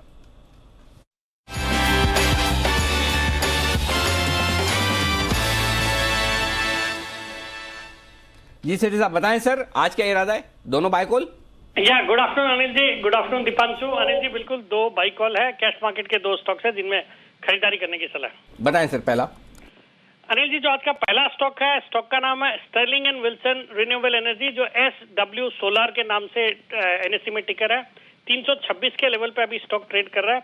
भारत की एक लीडिंग सोलर ईपीसी कंपनी है जो कि ग्लोबली प्रेजेंट है। 24 से ज्यादा देशों में कंपनी काम करती है। ये पूरा टर्न की प्रोजेक्ट पे काम करती है, solar project, solar power projects को सेटअप करने का। यूएस में एक जबरदस्त अच्छा खासा इनका कारोबार है। और ये कंपनी पहले सापुरजी पेलनजी ग्रुप की होती थी, बट फिर कुछ इश्यूज भी थे उस समय, इनके जो कर्ज काफी बढ़ गए थे और फिर कुछ डिफॉल्ट्स किए, उसके कारण से स्टॉक में एक अच्छी खासी हमने गिरावट देखी थी। बट आजकल अब ये रिलायंस इसमें 40% हिस्सेदारी ओन करती है। जो 2-3 क्वार्टर पहले रिलायंस ने अपनी हिस्सेदारी ली थी इसमें, वो ली थी 375 के लेवल पे। आज ये स्टॉक 325-26 के लेवल पे है। बाकी एक जबरदस्त कंपनी है और मुझे लगता है जिस तरीके से इनकी बैलेंस शीट की क्वालिटी में सुधार हुआ है, जो पहले डेट इक्विटी रेशियो 2.65 था, वो घट के FY21 में 0.7 आ गया है। फिर हम देख रहे हैं कि यूएस में भी ये जो नए प्रेसिडेंट है जो बाइडन, वो काफी सीरियस है अबाउट रिन्यूएबल एनर्जी। अभी ऐसे भी अटकलें हैं कि सोलर एनर्जी को बूस्ट करने के लिए कई सारे टैक्स कट की प्लान कर सकते हैं, टैक्स कट कर सकते हैं। तो वो सब अगर होता है तो ये कंपनी जो कि यूएस में एक अच्छा खासा कारोबार करती है, बहुत बड़ा बेनिफिशियरी हो सकती है। तो ऑल इन ऑल एक अच्छा स्टॉक अच्छे लेवल्स पे आ गया है। मुझे लगता है इन लेवल्स पे खरीदारी करनी चाहिए। मेरा इसमें शॉर्ट टर्म का टारगेट है 345 रुपए का, स्टॉप लॉस रखना है 315 रुपए का। तो 345 टारगेट, स्टर्लिंग एंड विल्सन खरीदारी करने की राय सेठी साहब की तरफ से। सेठी साहब, दूसरा स्टॉक आज के लिए? अनिल जी, जो दूसरा स्टॉक है वो है सीमेंट सेक्टर का स्टॉक है। स्टॉक का नाम है NCL इंडस्ट्रीज, NCLIND। ये स्टॉक अभी 170 के लेवल पे ट्रेड करता है। ये सिकंदराबाद बेस्ड एक सीमेंट और बिल्डिंग मटेरियल मैन्युफैक्चरर है। नागार्जुना सीमेंट के नाम से इनका सीमेंट का ब्रांड है। सीमेंट की कैपेसिटी है करीबन 27 लाख टन की, और इसके अलावा कई सारे बिल्डिंग मटेरियल्स जैसे सीमेंट बॉन्डेड पार्टिकल्स है, फिर आपके पार्टिकल बोर्ड जो रूफ्स और पार्टीशंस में काम आते हैं, फिर यूपीवीसी विंडोज, रेडीमेड डोर्स, ये सब बनाती है। इसके अलावा 2 हाइड्रो पावर प्लांट्स भी इनके पास, जिनका इन्होंने स्टेट डिस्कॉम्स के साथ पीपीएस किए हुए हैं। बाकी आजकल वापस से अब सीमेंट सेक्टर फोकस में आ रहा है। मुझे लगता है ये सब स्टॉक्स भी, इसके भी ईयरली हाइज देखेंगे तो 304-5 के हाइज थे, वहां से अच्छा खासा करेक्ट होके 170 के आसपास ट्रेड कर रहा है, और बिल्कुल इन लेवल्स पे 8 के मल्टीपल पे स्टॉक अवेलेबल है। डिविडेंड यील्ड देखेंगे तो अराउंड 1.76% की डिविडेंड यील्ड है, और प्रोमोटर ने इस कंपनी में हर क्वार्टर में अपनी हिस्सेदारी बढ़ाई है पिछले 3-4 क्वार्टर से। जो प्रोमोटर की हिस्सेदारी 43.8% थी सितंबर 2021 में, वो अब बढ़ के 45% हो गई है। फिर आपके एचडीएफसी हाउसिंग अपॉर्चुनिटीज फंड भी इसमें कुछ स्टेक रखता है, डॉली खन्ना भी 1.61% स्टेक ओन करती है। तो मुझे लगता है ये करंट लेवल्स पे बहुत अच्छा लेवल है इस स्टॉक को अक्यूमुलेट करने का, और मेरा इसमें शॉर्ट टर्म का टारगेट है 185 रुपए का, स्टॉप लॉस रखना है 160 रुपए का। ओके, 160 का स्टॉप लॉस, 185 का टारगेट। एनसीएल इंडस्ट्रीज में खरीदारी करने की राय आपके लिए सेठी साहब की तरफ से। धन्यवाद सेठी साहब, ये 2 बेहतरीन पिक्स हमारे दर्शकों को बताने के लिए। Thank you so much. तो ये आपके लिए 2 कॉल्स जहां पर रखनी है नजर। आइए अब लेते हैं अनिल जी से उनकी मार्केट स्ट्रैटेजी।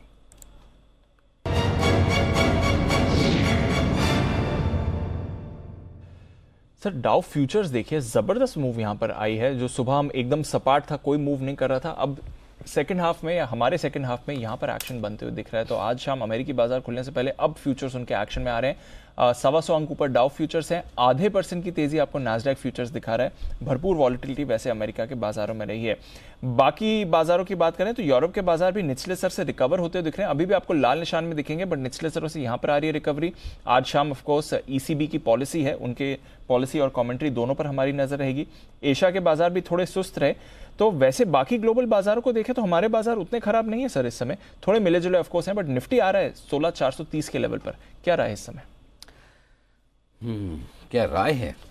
राय दीप खरीदारी की बन रही, 16,425 के ऊपर टिक जाता है अगर निफ्टी, और जो टिकने की संभावना दिख रहा है तो अब से लेकर 3 बजे तक जी, तो अच्छी शॉर्ट कवरिंग और खरीदारी दिखाएगा। और ऐसा मैं क्यों कह रहा हूँ बता दूं, मजा आएगा आपको सुन के। जी, डेटा जोरदार बताएं। आज एक्सपायरी है वीकली, जो आप सबको पता है, इसमें कोई मैंने रिसर्च नहीं की, सिर्फ इन्फॉर्मेशन दे रहा हूँ। 16,300 जी, ये है वो लेवल जिसके नीचे बंद नहीं होगा। वैसे 16,350 के ऊपर का हमें चाहिए, लेकिन डेटा ये बता रहा है 16,300 स्ट्रॉन्ग सपोर्ट बन गया बचे हुए समय के लिए, क्योंकि 1,83,00,000 शेयर पुट ऑप्शन में ओपन है हाईएस्ट। और ये मैं बताऊं, ये सिर्फ मंथली नहीं, वीकली एक्सपायरी है आज की। मतलब कर क्या रहे हैं लोग, किसका मैं बताऊं क्या कर रहे हैं? खेलो इंडिया खेलो। किसी को स्टॉक में कोई इंटरेस्ट नहीं, लेकिन जो अब रोज कसम खा के निकलते हैं घर से, आज कुछ करके ही वापस जाऊंगा, उनका क्या?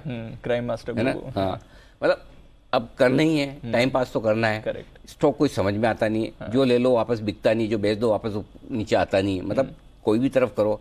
तो चलो इंडेक्स खेलते हैं। ये चल रहा है, ये चल रहा है। करेक्ट। एक दूसरा एल्गो ट्रेडिंग, वीकली सीरीज में 2-2 crore share highest open interest, कब? Never before. बिल्कुल। इससे आप अंदाजा लगा सकते हैं कि सबको इंडेक्स में मतलब 25-25 लाख शेयर एक हाईएस्ट ओपन इंटरेस्ट नहीं हुआ करते थे एक जमाने में। आज 2 करोड़, वो भी मैं मंथली की बात कर रहा हूँ, वीकली में 1,83,00,000 शेयर 16,300 के पुट पर हैं। कोई बात नहीं, अच्छी बात है, सपोर्ट है। 16,400 के पुट पर भी हाईएस्ट ओपन इंटरेस्ट, देखो 100 पॉइंट की रेंज में दोनों टाइट करके रखा है। बिल्कुल। 16,400 पे हाईएस्ट ओपन इंटरेस्ट कॉल्स में कितना? 1,42,00,000 शेयर, जिसमें से 80 लाख आए। मुझे क्या चाहिए था? मुझे 16,425 के ऊपर टिकना चाहिए 3 बजे या 3:05 के पहले, जो अभी से निकल गया। वैसा मुझे लगता है कि निकलकर पहला टारगेट 16,450 है, उसके बाद 16,500, 525 आज ही आता हुआ दिख रहा है, 500, 525 तक का। वहां पर जाकर हम रुकेंगे। क्यों? 16,400 पार करने के बाद आपके करीबन दीप सोचो 3.5 करोड़ से ज्यादा शेयर शॉर्ट हो जाते हैं, 4 crore share short call writers. वाह। 16,300 पार करते हैं।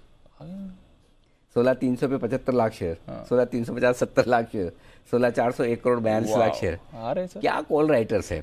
कर क्या रहे हैं मतलब? नो डाउट पुट राइटर भी उसी तरह से खड़े, नहीं लोगों को मजा आया कि दोनों तरफ के पुट कॉल की प्रीमियम खानी है, जो भी पता नहीं 50 तरह एल्गो में 50 तरह की स्ट्रेटजी बनती है, कौन ने किसने क्या बना रखी भगवान जाने, तो इसलिए अपने डेटा पे जाते हैं। सो मेरा ये समझना है कि 16,500 तक की तैयारी हो सकती है। 16,450 पहला पड़ाव है, उसको पार करके निकले, बेसिकली 16,440 है जहां पे हम रुक रहे हैं, आई थिंक वही हाई होना चाहिए, एग्जैक्टली देख लीजिए 16,440 का अभी तक का हाई है। 16,440-50 पार करके आप 16,500-525 तक पहुंचेंगे, वहां रुकने चाहिए वहां की पोजीशन के हिसाब से। तो आखिरी मिनटों में शॉर्ट कवरिंग फ्रेश खरीदारी आने की पूरी संभावना, जिसके लिए जोश दाव भी बढ़ता हुआ दिख रहा है आपको, तो ये निफ्टी पर है।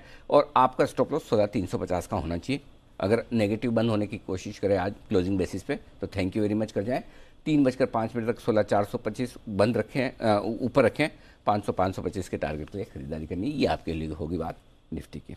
अब आइए बैंक निफ्टी, यही थोड़ी सी हल्की सी समस्या, थोड़ी सी ज़्यादा नहीं, हल्की सी। कैसे? अभी हमें 34,900 पर जी, ठीक है दीप, 34,800 के पुट पर 47 लाख शेयर हैं, कॉल्स पे 37 लाख शेयर हैं, ठीक है। सो 34,800 के ऊपर हैं तो ठीक है, 35,000 के नीचे है तो ये 200 पॉइंट की रेंज टाइट हो गई। इसको न 34,800 के नीचे ज्यादा ट्रेड करना है, न 35,000 के ऊपर करना है। 3 बजे तक इस दोनों लेवल के पार किसी भी तरफ जाए, या तो 34,800 के नीचे ट्रेड करना शुरू करें तो आप क्लोजिंग तक 34,600 पर एक बार आ सकते हैं। 34,800 के ऊपर ट्रेड करता रहे तो 35,000 तक आ सकते हैं, और फिर देखेंगे कि 35,000 पार होता है क्या। 35,000 पर हाईएस्ट ओपन इंटरेस्ट है 60 लाख शेयरों का, 34,800 पर हाईएस्ट तो नहीं है लेकिन हाईएस्ट के बराबर ही, हाईएस्ट 50 लाख का है और यहाँ 47 लाख शेयर तो मैं बराबर ही मानता हूँ। तो मुझे लगता है 34,800 35,000 इस 200 पॉइंट की रेंज में बैंक निफ्टी फंसा हुआ है। अगर उसके पार निकल गया 3 बजे के पहले किसी एक तरफ, ज़्यादा संभावना चूंकि ऊपर की दिख रही, निफ्टी भी खींच रहा है, लो बात कर लो, हो गया 16,400 पे आएगा। आप डेटा बता रहा है कि खींचना ही है इसको। हल्का मार्केट, सारी चीज़ों के बीच में आज अपनी यही बात थी, मार्केट हल्का है इसलिए बढ़ने में जल्दी रहेगी, घटने में धीमे घटेगा। और उसके साथ में अगर दूसरी आंख जो डाउ फ्यूचर पे आपको रखनी थी, बिल्कुल आपने रख दी, 100 पॉइंट काम हो गया। तो बैंक निफ्टी में भी अगर 35,000 के ऊपर टिक गए आप 3 बजे तक तो 35,075, 35,175 दो टारगेट मिनिमम आपको आज ही मिल जाएंगे। क्लियर है? Understood sir. ये है आपके तो बढ़िया मूड माहौल है, बाजार का अच्छे फॉर्म में आ रहे हैं और यहाँ से और अच्छा एक्शन बन सकता है। ये है इस समय की डेटा रीडिंग। आइए एक कॉल भी तैयार है सुमित जी की तरफ से, सुमित का सुपर हिट।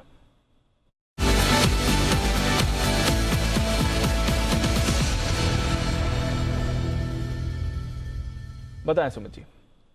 दीपांशु, एक तो टारगेट अचीव का मूवर लगाइए। सुबह जो मैंने हीरो 0 दिया था, जो एक्सपायरी के लिए ऑप्शन दिया था, आप देखिए क्या क्लास मूव आया है मार्केट्स के अंदर, और उस कॉल के टारगेट अचीव हो रहे हैं। तो टारगेट अचीव का मूवर सुबह वाले जो निफ्टी का कॉल ऑप्शन दिया था उसके ऊपर। अब जो मेरे को स्टॉक यहाँ पे बढ़िया दिख रहा है जिसके लिए बिल्कुल बजाय, वो है आईटी सेक्टर का स्टॉक का भाव चल रहा है 472 रुपए, 473 रुपए, 472, 473। स्टॉक का नाम है विप्रो। विप्रो के अंदर कल का हाई ब्रेक हुआ है। डेली चार्ट को देखते हुए मेरे को ऐसा लग रहा है कि विप्रो अब यहां से ऊपर का मूव दिखाने वाला है। कल और 2-3 दिनों के अंदर विप्रो में यहां से बढ़िया मूव ऊपर की तरफ देखने को मिल सकता है। 482 रुपए का पहला टारगेट, 490 रुपए का दूसरा टारगेट। स्टॉक के अंदर जो नीचे में सपोर्ट है 462, 464 के आसपास है। 464 के स्टॉप लॉस से विप्रो में खरीदारी करें। 482 और 490 ये दो लेवल कैश लेवल्स में देखने को मिल सकते हैं। ऑप्शन के जरिए भी ट्रेड लिया जा सकता है। विप्रो का 480 का कॉल 12 रुपए पे ट्रेड हो रहा है। 8 रुपए के स्टॉप लॉस से इसमें खरीदारी करें। 16 रुपए से लेकर 20 रुपए तक के टारगेट विप्रो के 480 के कॉल के अंदर देखने को मिल सकते हैं। और स्पॉट लेवल्स में 482 से 490 के टारगेट्स के लिए खरीदारी करें विप्रो। ओके, तो ये राय विप्रो पे। और एक बात और विप्रो पे राय दे रहे हैं सुमित जी। पहले तो सुबह वाला जो कॉल ऑप्शन निफ्टी का हीरो 0 16,356 पे, उसके लिए सैल्यूट है, बहुत बढ़िया कॉल था। ये वाला कॉल ऑप्शन देना आसान काम नहीं था जी। मैं बहुत फ्रेंकली बता रहा हूँ। एक्सपायरी का दिन सुबह एक भी ऐसा आपके पास में ट्रिगर नहीं जिसकी वजह से आपको अच्छा लगे। Correct sir. 16,300 के नीचे तोड़कर भी आया, वापस 16,350 पे आया, और डाउ फ्यूचर भी ऐसा नहीं कि कोई कमाल दिखा रहा है, फ्लैट है। तो उस समय ये डेटा देखकर और ये चार्ट्स का सपोर्ट देखकर कॉल देना वाकई में मतलब है ना, कई कॉल ऐसे तो हैं जो कितना पैसा बना वो इंपॉर्टेंट नहीं है, वो इस लिहाज से इंपॉर्टेंट है किस सिचुएशन में किस लेवल पर दिया गया है। तो इसको आप है ना, वो जब भी आप कहा है सुमित जी दिखाओ तो सही, अरे मुस्कुराते हुए, खाली मुझे क्या दिखाना तो सुमित जी हीरो तो वो है। हाँ हीरो सुमित जी, जब भी आप अपनी आत्मकथा किसी से लिखवाएं, क्योंकि आप तो इतने बड़े आदमी हो जाएंगे जब आत्मकथा लिखवाएंगे, तब तक तो आपको तो समय होगा नहीं, किसी न किसी को लिखवानी पड़ेगी आपको। तो ये वाला चैप्टर लिखवाइएगा कि उस दिन मैंने ये वाला हीरो या जीरो खोल दिया था जिसकी अनिल जी ने बहुत तारीफ की थी। अनिल जी। जी सर, बोलिए। एक तो सबसे पहले बहुत बहुत शुक्रिया, बहुत बहुत धन्यवाद जी। अच्छा अनिल जी, इसमें आप देखिए 10:56 या 57 पे शो खत्म होने वाला था। करेक्ट। और बिना बिगुल के आपने ले लिया, वो भी बड़ी बात है अनिल जी। अगर आप 1-2 मिनट के लिए अगर खत्म हो जाता, शो नहीं दे पाते, तो ये मूव नहीं मिल पाता। तो अनिल जी, श्रेय आपको भी जाता है कि टाइमली ले लिया और कॉल चला गया और लोगों ने अच्छा पैसा कमा लिया। ऐसे थोड़ी जी बिजनेस नंबर 1 चैनल है आप और हम साथ साथ है तभी तो है ना। बिल्कुल, तो बधाई आपको जी। जी बंसल जी कुछ विशेष टिप्पणी करना चाहते हैं। जी बंसल जी। देखिए अनिल जी, विश्व में सिर्फ 2 ही लोग हैं अनिल जी जो सैटेलाइट ऑन करते हैं। एक तो इलान मस्क साहब है और दूसरे हमारे सुमित जी हैं। तो अनिल जी, सुमित जी के लिए नॉर्मल है अनिल जी ये, मतलब कि हाँ रेगुलर फीचर है, मतलब ना 100% नॉर्मल है। ऑन करते हैं अनिल जी। और जब इनकी आत्मकथा लिखी जाएगी तो उसके फ्रंट पेज पे अनिल जी वो सैटेलाइट बनी होगी। सैटेलाइट के साथ और 1-2 लोगों के और फोटो होंगे। बंसल जी कुछ अंदाज लगा सकते किस किस के होंगे? अनिल जी बस वही जो अभी पैनल में दिख रहे हैं, और जो सैटेलाइट को हाईलाइट कर रहा है उसकी फोटो थोड़ी लार्ज होगी, आपकी थोड़ी ज्यादा लार्ज होगी, मेरी थोड़ी कम लार्ज होगी, और जो बिल्कुल भी आपकी बात सुन के टाई पहन के नहीं आए उनकी फोटो सबसे छोटी कर दी जाएगी अनिल जी। चलिए, मेरी है पक्का, इतनी बात ही है। चलिए बढ़ते आगे फटाफट। एक बार भसीन साहब भी कार्यक्रम में हो रहे हैं शामिल, उससे पहले एक बिगुल BTS का हमारे श्रीकांत जी के लिए, और उसके बाद भसीन साहब से करते हैं मुलाकात।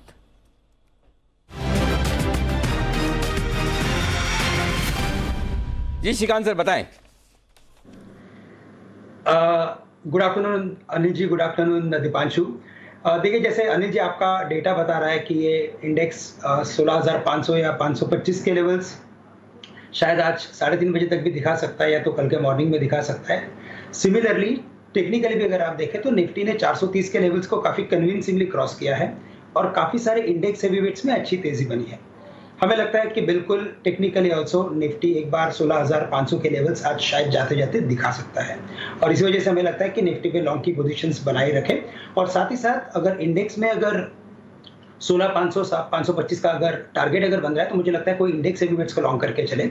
रिलायंस इंडस्ट्रीज जो अभी 2780 2782 के करीब ट्रेड कर रहा है, इसे लॉन्ग करें। हमें लगता है कि ये स्टॉक अपनी प्रीवियस हाई को वापस रिविजिट कर सकता है, जो 2850 से लेकर 2865 के करीब है। तो करंट लेवल से रिलायंस इंडस्ट्रीज को लॉन्ग करके चले, और 2785 या 2790 के करीब ट्रेड कर रहा है, उसे लॉन्ग करें। स्टॉप लॉस रखे यहाँ पे 2760 रुपए का, और टारगेट्स रखे 2860 रुपए के। 2860 का टारगेट, 2760 का स्टॉप लॉस। रिलायंस में करें खरीदारी, ये राय आपके लिए RTV श्रीकांत जी की तरफ से। बढ़ते आगे, वक्त है भसीन साहब से मुलाकात करने का।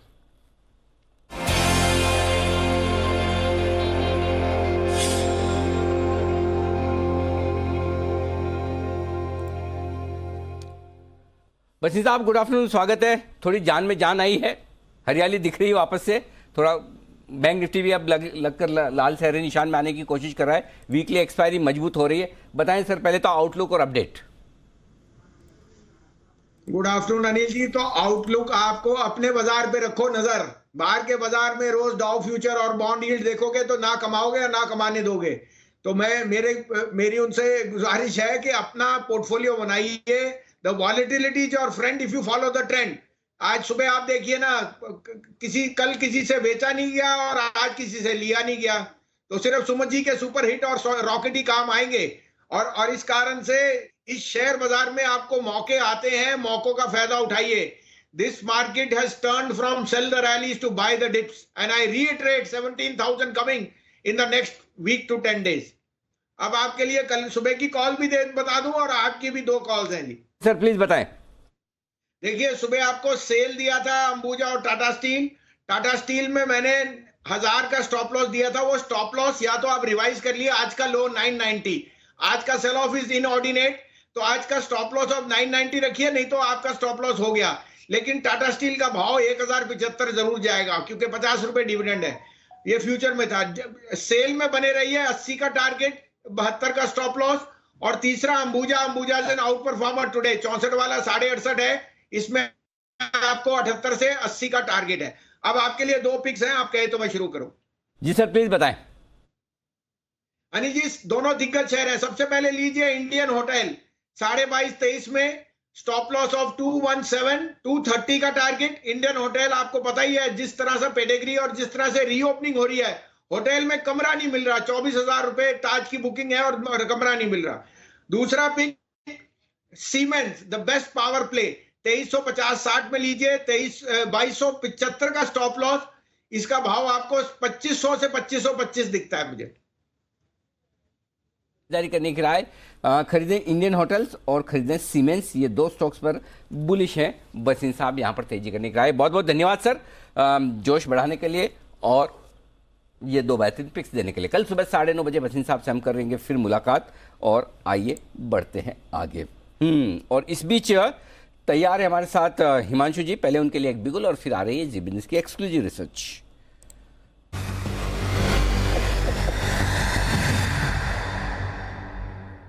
बताएं सर। अनिल जी, बहुत ही बेहतरीन डेटा बना है अदानी एंटरप्राइजेज में और मुझे लगता है कि जिस तरह की रनअप, जिस तरह की तेजी बाजार में बनी है, ये स्टॉक 2400 की तरफ जाने को तैयार है। अभी हम 2200 रुपए के आसपास है अनिल जी। 2200 से लेकर 2300 तक अक्रॉस कॉल राइटर्स में क्लियर कट अनवाइंडिंग आते हुए नजर आया है।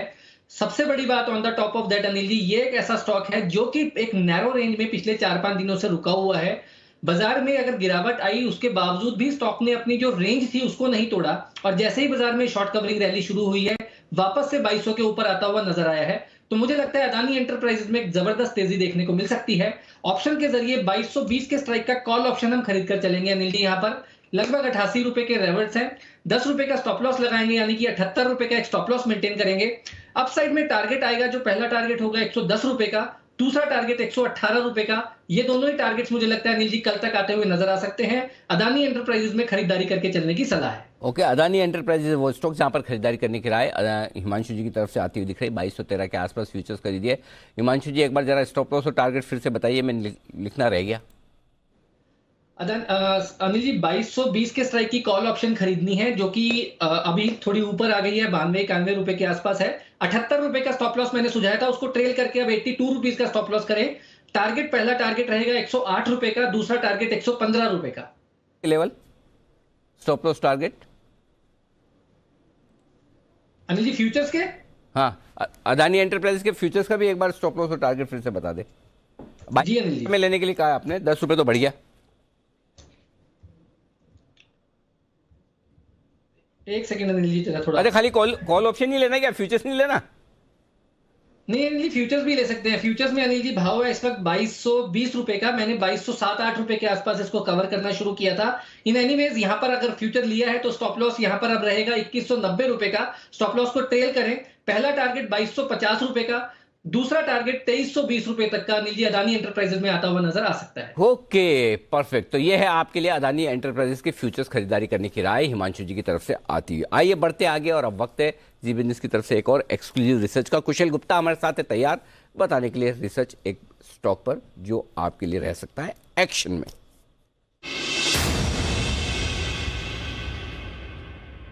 बताएं कुशल, क्या है रिसर्च और क्या है पूरी खबर? सर स्टॉक है टाटा मोटर्स, जहां पर नजर रखना चाहिए और यहां पर गिरावट का रुझान आगे चलकर बन सकता है। और ऐसा मैं क्यों कह रहा हूं, आप देखिए यहां पर थोड़ी देर पहले खबर आई थी कि शंघाई के कुछ इलाकों में फिर से लॉकडाउन लगा दिया गया है और जो पाबंदियां लगी हैं उससे कहीं ना कहीं पूरा का पूरा जो शहर है, अगर आप देखिए तो चाइना में सबसे बड़ी ये सिटी है और इसका जो क्लियर कट इम्पैक्ट है वो टाटा मोटर्स पर भी पड़ सकता है। उसकी वजह जो है, 2 बड़ी वजह है, वो मैं आपको आगे बताऊंगा। पर आप देखिए यहाँ पर बुधवार को शंघाई के क्वारंटाइन जोन में से 4 नए मामले मिले थे और आपको पता ही है कि शंघाई जो है वो डायनामिक, इनफैक्ट चाइना जो है डायनामिक जीरो कोविड पॉलिसी जो है अभी अपनाकर चल रहा है। तो यहाँ पर बड़े लेवल पर इनफैक्ट मास स्केल पर टेस्टिंग होगी। इनके जो साउथ वेस्ट डिस्ट्रिक्ट है, एक मिनहांग डिस्ट्रिक्ट है, 11 जून को यहाँ पर जहाँ पर 20 लाख से ज्यादा की आबादी रहती है वहां पर पूरी सार्वजनिक स्तरों पर टेस्टिंग होने वाली है। In fact street level government authorities ये कह रही है कि अगले 12 दिनों के लिए और 5 कंपलसरी टेस्ट होते हुए नजर आएंगे। तो जाहिर सी बात है कि अगेन आप देखिए पिछले हफ्ते ही 2 महीनों के लंबे लॉकडाउन के बाद शंघाई खुलता हुआ नजर आया था और अगेन ये कोविड के केसेस वापस से जो आते हुए नजर आ रहे हैं, यहां पर business disruption, supply chain disruption आपको होता हुआ क्लियर कट नजर आएगा। अब आते हैं टाटा मोटर्स पर। अब टाटा मोटर्स क्यों बड़े फोकस में आए? आप देखिए यहां पर जेएलआर बिक्री से इनकी करीबन 60% रेवेन्यू आती है और जिसमें जो जेएलआर की कुल वॉल्यूम है उसमें 25 से 30% हिस्सा इनका चाइना से आता है। तो वो एक बड़ा जो है इंपैक्ट हो सकता है। और खासकर अगर आप देखिए तो जो ये पाबंदियां लगी हैं उसके बाद जो डीलर स्तर पर जो रिटेल बिक्री है वो बड़े स्तरों पर इंपैक्ट हो सकती है और इन्वेंट्री लेवल्स जो है इनको क्लियर करना मुश्किल हो जाएगा। दूसरी बड़ी वजह यहां पर इंपैक्ट गिरने की, आप देखिए थोड़ी देर पहले ही ब्लूमबर्ग पर मैं ये चेक कर रहा था कि यहां पर मई महीने में टेस्ला ने जो चाइना मेड कार्स हैं वहां पर उत्पादन में सालाना आधार पर 212% की बढ़ोतरी की है। तो जाहिर सी बात है कि यहां पर हो सकता है कि आगे चलकर जो मार्केट शेयर गेन्स है वो टेस्ला लेता हुआ नजर आए टाटा मोटर्स के मुकाबले। और अगर आप देखें तो चीन में जेएलआर बिक्री रिकवरी से ज्यादा वक्त लगने की अभी भी आशंका है, क्योंकि यही एक रीजन है। एक तो पाबंदियां लगेंगी, इन्वेंट्री लेवल राइज होंगी और साथ ही टेस्ला का जो कॉम्पिटिशन आएगा वो बड़ा इंपैक्ट कर सकता है टाटा मोटर्स पर। ओके, तो टाटा मोटर्स के लिए अच्छी खबरें नहीं है। जिस तरह से चाइना में फिर से लॉकडाउन, ये क्या कर क्या रहे ये लोग, समझ में नहीं आ रहा सर कि वो जीरो कोविड पॉलिसी है ना, तो जैसे ही 2-3 केसेस आते हैं पूरा ब्लैंकेट लॉकडाउन कर देते हैं। एक्सट्रीम मेजर्स इनके होते हैं। कुछ तो चक्कर है। हाँ, जीरो मतलब कोई चीज जीरो होती है लाइफ में। हाँ? हमारे यहाँ तो कितने अभी वापस से टेस्ट जो करा रहे हैं सबके निकल रहे हैं अभी। पॉजिटिविटी रेट हाई है क्योंकि टेस्ट भी वही हालांकि अभी कोई क्वारंटाइन नहीं करना, कुछ नहीं, मास्क लगा लिया, ठीक है, मतलब सर्दी जुकाम जैसा हो गया अब, और क्या है अब तो वैसा। हाँ, लेकिन चाइना वाले मुझे लगता है कुछ तो और चक्कर है, तो हो सकता है। ये कोविड के नाम पे है ना, कुछ और प्लान कर रहे हैं। हाँ, कुछ ना कुछ गड़बड़ी चल रही है सर। सही है। कौन बोला ये सही है? एक मिनट, कौन बोला सही है? मैं ही कह रहा था अनिल जी। Please explain. अनिल जी ऐसा लगता है अनिल जी कि चाइनीज नूडल्स में कुछ तो काला है अनिल जी। सोया सॉस ज्यादा डाल दो तो काला ही दिखता है वो। और कड़वा भी है। एकदम 100% सही है। तो बिल्कुल चाइनीज नूडल पूरे काले हैं। अच्छा, ये आपके लिए टाटा मोटर्स पर पूरी की पूरी रिसर्च आती हुई इस वक्त। आइए कुछ बेहतरीन कॉल्स आ रही हैं और पहले बिल्कुल कुणाल जी राकेश जी के लिए चार्ट कॉर्नर का, और उसके बाद चलेंगे वागले साहब के पास।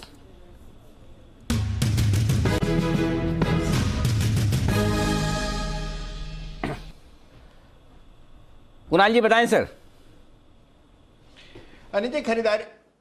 अनिल जी खरीदारी की राय है और खरीदना है माइंड ट्री और जितने भी Anil ji mid cap IT stocks हैं सभी में एक बेस बिल्डिंग हमने पिछले कुछ दिनों में होती हुई देखी है और सब में अब ब्रेकआउट आते हुए दिखाई दे रहे हैं। माइंड ट्री के चार्ट को हमने चुना इस वजह से है कि यहां पर एक inverse head and shoulder pattern का ब्रेकआउट आता हुआ दिख रहा है, तो मौजूदा स्तरों पर बाय करके चले, मीन रिवर्जन होगा, अच्छा खासा मूव आएगा। Over to Rakesh.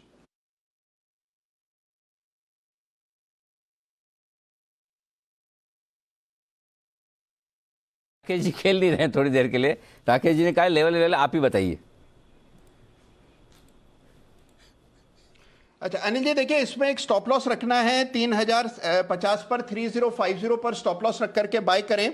जो पहला टारगेट होगा 3250, 3250 का पहला टारगेट और 3350 का दूसरा टारगेट। तो 3250, 3350 के टारगेट के लिए माइंड ट्री में हमारी खरीदारी करें। ओके, बिल्कुल वागले साहब के लिए वागले का वंडर।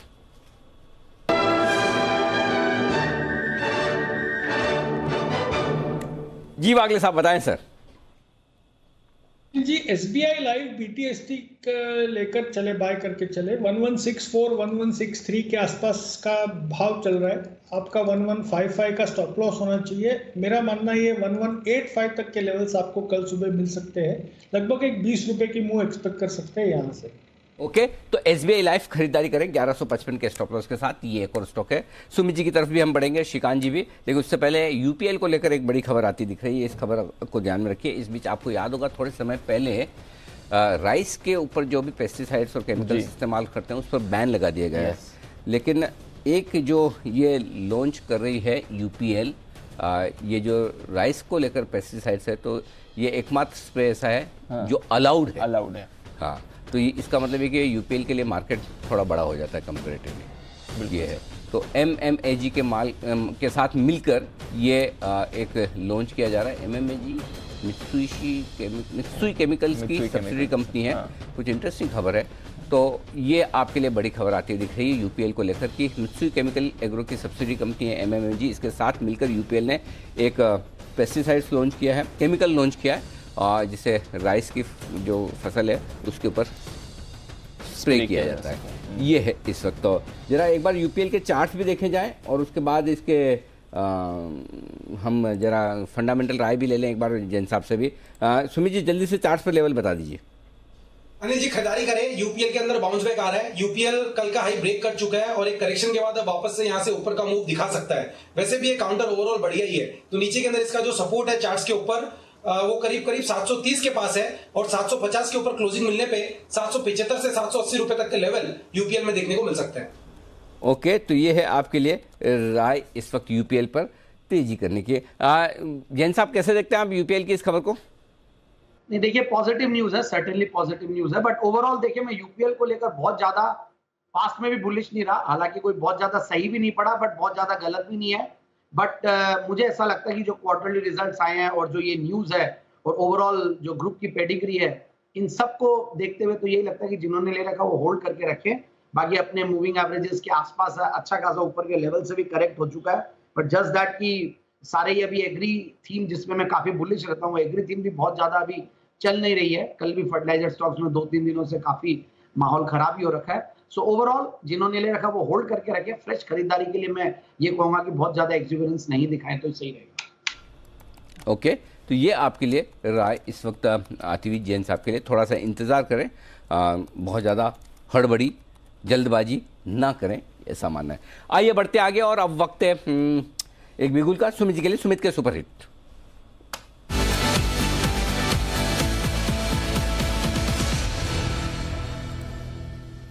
बताएं सर। अनिल जी, जिस स्टॉक में मैं अभी कॉल हूं देने वाला, आने वाले दिनों में उस स्टॉक में प्रॉफिट है मिलने वाला, और स्टॉक का नाम है पूनावाला। पूनावाला के अंदर ये बढ़िया, पूनावाला के अंदर मोमेंटम बन रहा है। ये स्टॉक यहां से बढ़िया मूव ऊपर की तरफ दिखाना चाहिए। ये स्टॉक करेक्शन के बाद अब यहां से तेजी दिखाने की शुरुआत कर रहे हैं। 241 का इसमें नीचे में लगा है स्टॉप लॉस। 265 और 270 ये लेवल जल्दी ही 2-4 दिनों के अंदर ही पूनावाला में ऊपर की तरफ देखने को मिलेंगे। तो खरीदारी करें पूनावाला 265 से 270 के टारगेट के लिए, 241 से 242 के स्टॉप लॉस से। ये ऐसा तो नहीं 2-3 लाइन की कविता बनाने के चक्कर में 7-8 रुपए स्टॉक बढ़ गया। जब तक आपकी कविता नहीं बनी तब तक बिगुल नहीं हो जाए। सुमित जी ईमानदारी से बताएं, ऐसा हुआ कि नहीं हुआ? कुछ तो बड़े ही होगा पक्का। अनिल जी देखो, इसमें मुझे क्या हो गया, आप अभी थोड़ी देर ये 2-3 चीजें ले रहे थे ना, उसमें मुझे टाइम भी मिल गया इसको बनाने के लिए, और थोड़ा सा बड़ा भी है नो डाउट, लेकिन इसमें मुझे टाइम मिल गया। अगर आप थोड़ा पहले आ जाते तो मैं सीधा बोलता कि पूनावाला लेना है, लेकिन ये जो 3-4 मिनट का टाइम मिल गया ना, इसमें ये लाइन बन गई। बहुत ही बढ़िया। अब आज से हम दीप नियम बनाइए, कोई भी कॉल सुमित जी की 5 मिनट से पहले नहीं जाएगी। एक बार सुमित जी हाथ खड़ा करेंगे, 5 मिनट का समय दिया जाए, ठीक है? ऐसा करोगे तो फिर सारे स्टॉक रह ही जाएंगे। पर कविता तो अच्छी है। कविता तो चाहिए। कॉल तो हमारे पास दूसरों से भी आ जाएंगे। कॉल्स के हमारे आपके कॉल्स में कोई इंटरेस्ट नहीं है, कविता होनी चाहिए बराबर। नहीं, कॉल में भी इंटरेस्ट है। कॉल तो आप हीरो जीरो वाले दे दीजिए जो सुबह दिया हुआ, लाजवाब, शानदार। अनिल जी को 3 लाइन की कविता बनाने में नाक में दम आ जाता है। 3 लाइन की कविता बनी है। थैंक गॉड हम आगे टाइम से। पता चला 5-7 मिनट और लगा लिया तो 1 पेज की बन जाती है। पता चला कभी सम्मेलन नहीं कर डालते कभी हमारे सुमित जी। अच्छा हो गया टाइम से आगे। अच्छा, पीछे श्रीकांत जी इंतजार कर रहे हैं। श्रीकांत जी के लिए बिगुल BTS DT वाला।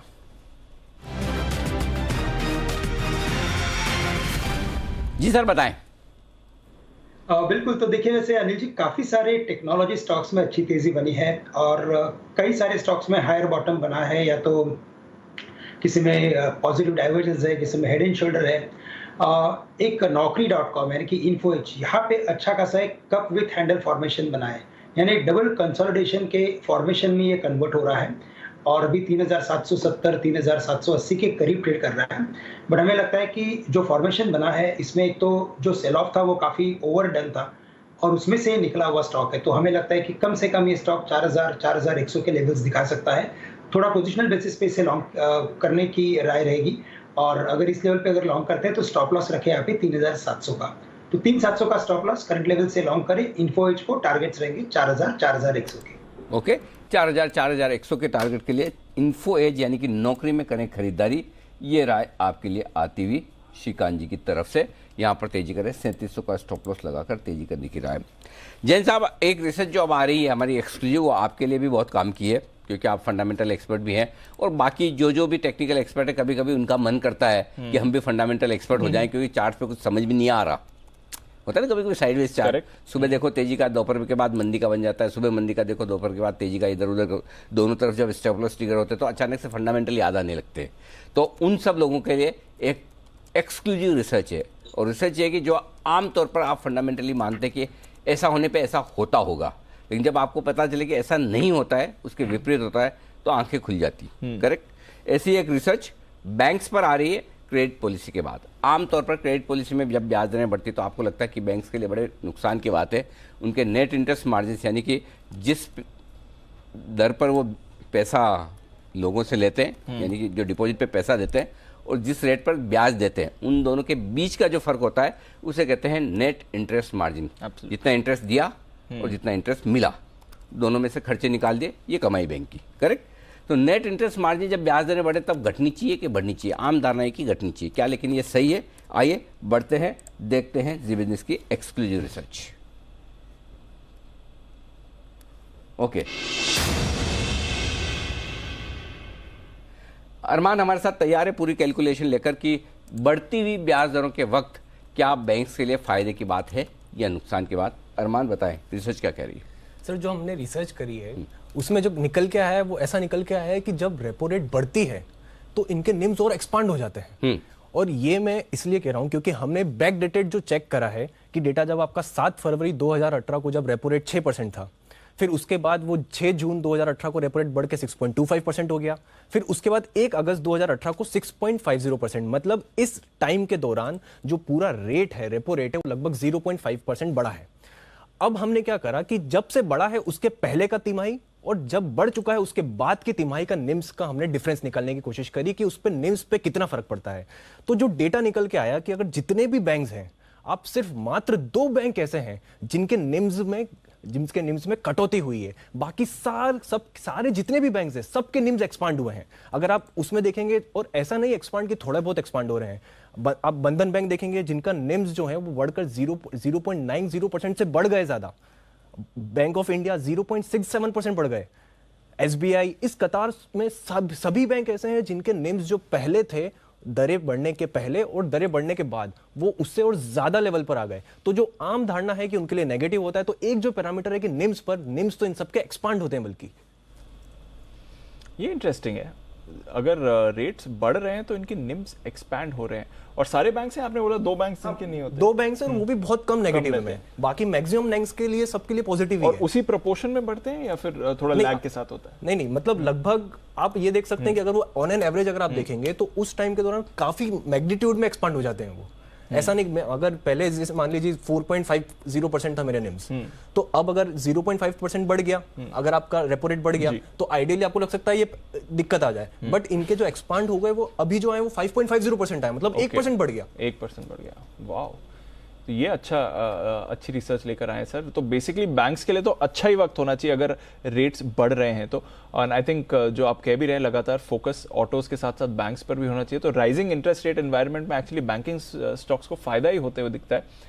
ये अरमान हमारे सामने रिसर्च लेकर आ रहे हैं। एंड ऑफ कोर्स अब तो हमने देख लिया 0.9% से पिछले 2 महीनों में कंबाइंड अगर आप देखें तो पॉलिसी रेट्स बढ़ते हुए भी दिखें। तो बैंक शेयर्स ये आपके रेडार पर होना चाहिए। और कुछ बैंक्स हैं इस समय जो इनफैक्ट अच्छा मूवमेंट भी दिखा रहे हैं। 1-2 काउंटर्स पर डालिए नज़र, जिस तरह से इस समय आपको मूव आती हुई दिख रही है। स्पेशली PSU बैंक्स, वहाँ पर हम एक्शन बनते हुए देखते हैं। PNB देखिए निचले स्तर से अच्छी रिकवरी इस समय दिखा रहा है। बंधन बैंक पर एक अच्छी मूव आ रही है, थोड़ी देर पहले इसकी बात भी चल रही थी, यहाँ पर रखनी है आपको नज़र। और बैंक ऑफ बड़ौदा अभी थोड़ी देर पहले इस पर कॉल भी आई थी। तो बैंकिंग शेयर्स यहाँ पर फोकस होगा। एक SBI पर जरा वागले साहब से राय भी ले लो। वागले साहब जरा SBI का चार्ट देखें, क्या ये भी मूवमेंट के लिए तैयार हो रहा है सर? उतना नहीं रिकवर हुआ है जितना बाकी रिकवर हुए हैं, बट बैंक्स में अब थोड़ा एक्शन आ रहा है। दीपांशु, नहीं एसबीआई में मुझे वो मोमेंटम नहीं दिख रहा है। इनफैक्ट ये नहीं कहूंगा कि वीक है, लेकिन 462 63 एक बेस बना है, 471 72 भी ब्रेक होते हुए नहीं लगता है। तो फिलहाल एसबीआई को छोड़ दे, कल देखिए।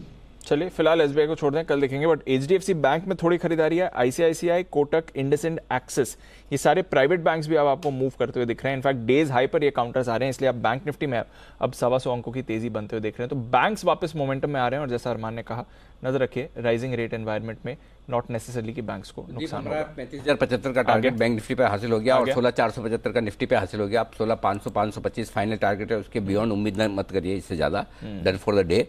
और 35,175 बहुत ज्यादा हो गया तो 275 175 तक काफी, इससे ज्यादा उम्मीद बैंक निफ्टी से भी मत करिए, done for the day. Short covering की वजह से जो होना था हो गया, ठीक है। अब डाउ फ्यूचर 250-300 हो जाए वो तो मुझे नहीं पता, आप करवा सको तो करवा लो ठीक है ना, तो वो तो एक अलग चीज है। आइए कैश का ऑप्शन देने के लिए तैयार हैं जय ठक्कर।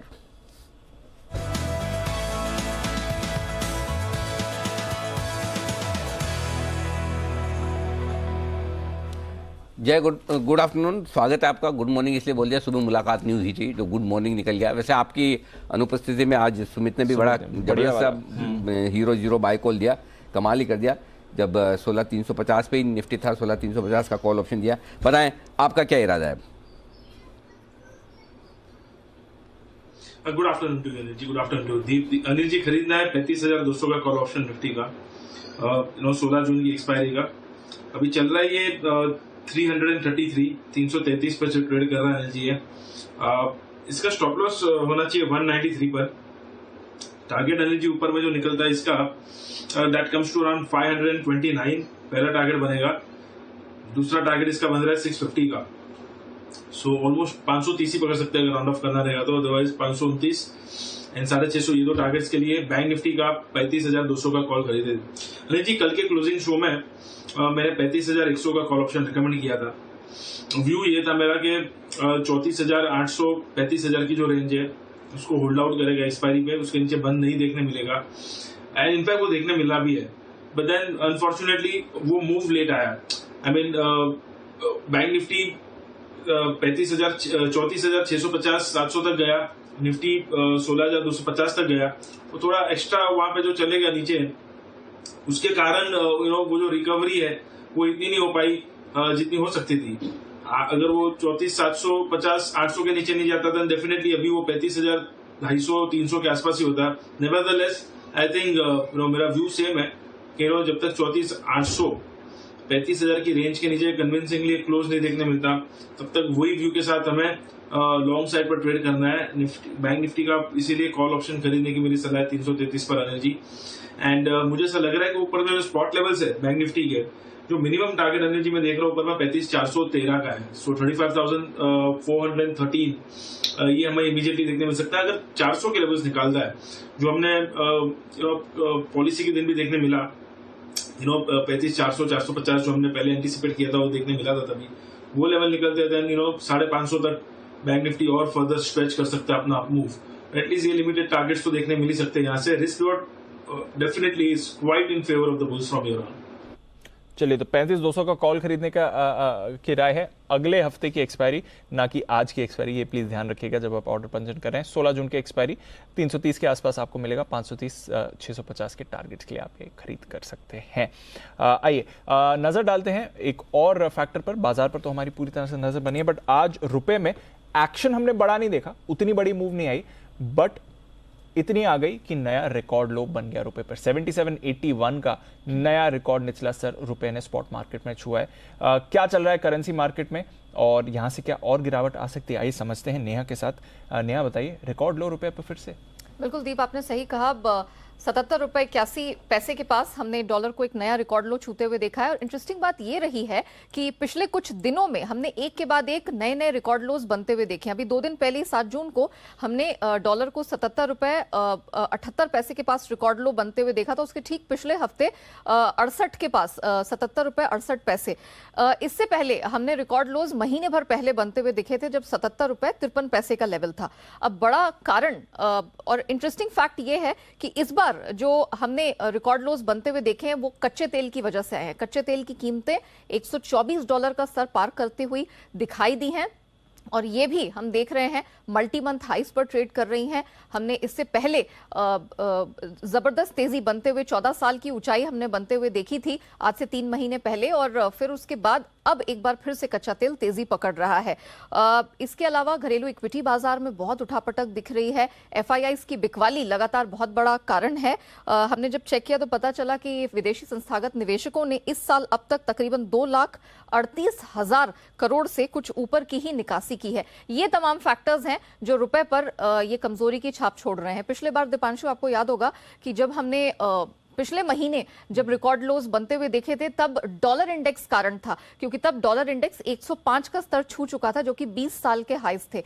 अभी डॉलर इंडेक्स कूल ऑफ जरूर हुआ है प्रेशर, लेकिन ये भी अभी भी बना रहा है। कुछ आंकड़े हालांकि मैं शेयर करना चाहूंगी जो ये बताएंगे कि हमारा रुपया कमजोर जरूर हुआ है लेकिन कुछ मेजर करेंसीज के मुकाबले अभी भी तगड़ा है। मिसाल के तौर पर अगर आप यूरो देख लें तो इस साल अब तक ये 5.5% कमजोर हुआ है। ब्रिटिश पाउंड की अगर बात करें तो 7.5% की कमजोरी इसमें देखने को मिली है। जापानीज येन जो कि आज 24 साल का निचला स्तर डॉलर के मुकाबले छू चुका है, वो 16% कमजोर हुआ है। उसके सामने अगर देखा जाए तो रुपया इस साल अब तक 4-4.5% ही गिरा है। तो कमजोरी आई है लेकिन बाकी करेंसीज के मुकाबले हम फिर भी कुछ तगड़े ही हैं। ओके, तो ये है आपके लिए करेंसी मार्केट की कमजोरी का हाल। लेकिन अगर वैसे देखेंगे तो हम कम कमजोर हैं और ऐसे देखेंगे तो हम आज सबसे ज्यादा कमजोर है। इतिहास के सबसे निचले स्तरों पर है हम रुपए के डॉलर के सामने। हालांकि दूसरी करेंसी के सामने इतना हाल बुरा नहीं है एक्चुअली। हाँ, पाउंड के सामने तो रूबल को अपवाद साबित हुआ है क्योंकि उसको हमने जस्ट एक्सेप्शन के तौर पर लिया, लेकिन बाकी जितनी करेंसीज है मेजर करेंसीज उन सबके मुकाबले हम इतना कमजोर नहीं हुए हैं। RBI का इंटरवेंशन लगातार बनता रहा है और ये फैक्टर्स और जैसे एनर्जी की क्राइसिस एंड ऑल रही, इसने वेस्टर्न वर्ल्ड को ज्यादा परेशान किया है। हमारे लिए वो इतना चिंता का कारण नहीं बनी है। तो ये कुछ फैक्टर्स हैं जिसकी वजह से रुपया इतना कमजोर नहीं हुआ है। ठीक बात है। तो ये है करेंसी मार्केट का पूरा एक्शन आपके लिए। इस बीच एक स्टॉक आपके लिए लाना चाहिए सामने। इसको क्या हुआ है आज? PNB housing. जिंदगी में कभी मतलब कल वो खबर आई थी ना? हाँ, कल आई थी। आई डोंट नो आज रिएक्ट कर रहा है। राइट्स इशू में पार्टिसिपेट करेगा। वो तो कल ही आ गई थी, कल सो रहे थे आज जागे हैं। 17% बहुत पूरे साल भर में नहीं होता 17% इसका, आज एक दिन में बड़ा वेल्थ डिस्ट्रॉयर रहा है सर पर। ये तो गजब। PNB हाउसिंग 17-18% भागा है। कुणाल जी चार्ट पर जरा राय दीजिए और जैन साहब आपको फंडामेंटल राय देनी। चार्ट पे कुछ बड़े ब्रेकआउट आ रहे हैं कि वो आपकी इंग्लिश वाला डेड कैट बाउंस है? अनिल जी देखिए, इसको देखकर बड़ा दुख हो रहा है। अनिल जी कल मैं और राकेश जी इसकी चर्चा भी कर रहे थे। इसमें कल हमने एक ब्रेकअवे गैप देखा लेकिन फिर इसको हम लोगों ने कवर नहीं किया। आज देखिए क्या जबरदस्त तेजी बन रही है। अनिल जी चार्ट बहुत दमदार हुआ है शॉर्ट टर्म के हिसाब से, लेकिन अब इसमें अनिल जी काफी बड़ा मूव आ चुका है। तो अब नई खरीदारी के बारे में नहीं सोचना है क्योंकि सामने रेजिस्टेंस है। और जैसा इसका ट्रैक रिकॉर्ड रहा है, इसमें आमतौर पर flash in the pan moves आते हैं इस तरह के, लेकिन वो कभी भी किसी बड़े मीनिंगफुल अप ट्रेंड में ट्रांसलेट नहीं होते हैं। तो हमारी राय यह है कि एक बार के लिए प्रॉफिट बुक करना चाहिए अगर आपने नीचे लिया था कल परसों। एक बार के लिए प्रॉफिट बुक करें अगर नीचे में लिया है। 409 का हाई बनाकर 400। जैन साहब राय दीजिए PNB हाउसिंग। बहुत बड़ा मूव है। इनफैक्ट कल आपने सही कहा कि कल इस न्यूज पे रिएक्शन नहीं आया और आज आया। और आज देखिए कल इनफैक्ट एक स्पेशल डे भी था, क्रेडिट पॉलिसी का दिन था। और आज जब मार्केट के मूड माहौल ठीक होते हैं तो पॉजिटिव न्यूज पे रिएक्शन भी पॉजिटिव आता है। और सर्टेनली देखिए बहुत बड़ा करेक्शन पहले दिखाया हुआ है और काफी सारे पॉजिटिव डेवलपमेंट्स भी कंपनी के साथ हुए थे पास्ट में, बट फिर भी नहीं चला। तो बट जो कुणाल जी कह रहे हैं कि अब ये रेजिस्टेंस के आसपास पहुंच गया है, 400-450 एक अच्छा खासा रेजिस्टेंस का जोन है। तो मुझे लगता है कि अब राइट्स आएगा, जो लेंगे फिर उनको राइट्स में भी पार्टिसिपेट करना ही पड़ेगा। और एक लॉन्ग टर्म अगर इन्वेस्टर है तो सर्टेनली राइट्स वगैरह ये जो भी NBFCs होती है, HFCs होती है, उनके लिए एक तरीके से फ्री कैपिटल होती है, तो इनकी एडिक्वेसीज और ये सब और बेटर होती है। बट फिर भी price to book value multiples भी देखें तो 1 के नीचे 0.68 के लगभग। तो मुझे लगता है कि जिन्होंने ले रखा वो होल्ड करके रखिए और राइट्स में पार्टिसिपेट कीजिए। जिनको नया लेना वो थोड़ा गिरावट भी लेने की कोशिश करें। बाकी overall I am very bullish on the housing finance. बिल्कुल, तो ये आपके लिए PNB हाउसिंग नजर रखिए। आज तो बड़ा रिवाइवल इस पर आते हुए दिखाई। पर आइए आखिरी 10 मिनट है, जल्दी से ले लेते हैं अनिल जी की फाइनल मार्केट स्ट्रैटेजी।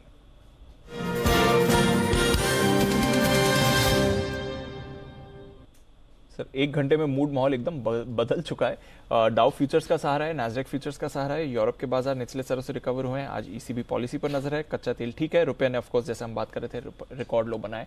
क्या करके जाना है, थोड़ा तो एक्सपायरी एडजस्टमेंट भी होगा इस मूव में। तो डन फॉर द डे। मेरा टारगेट तो देखो दीप 16,490 16,500 का आ गया।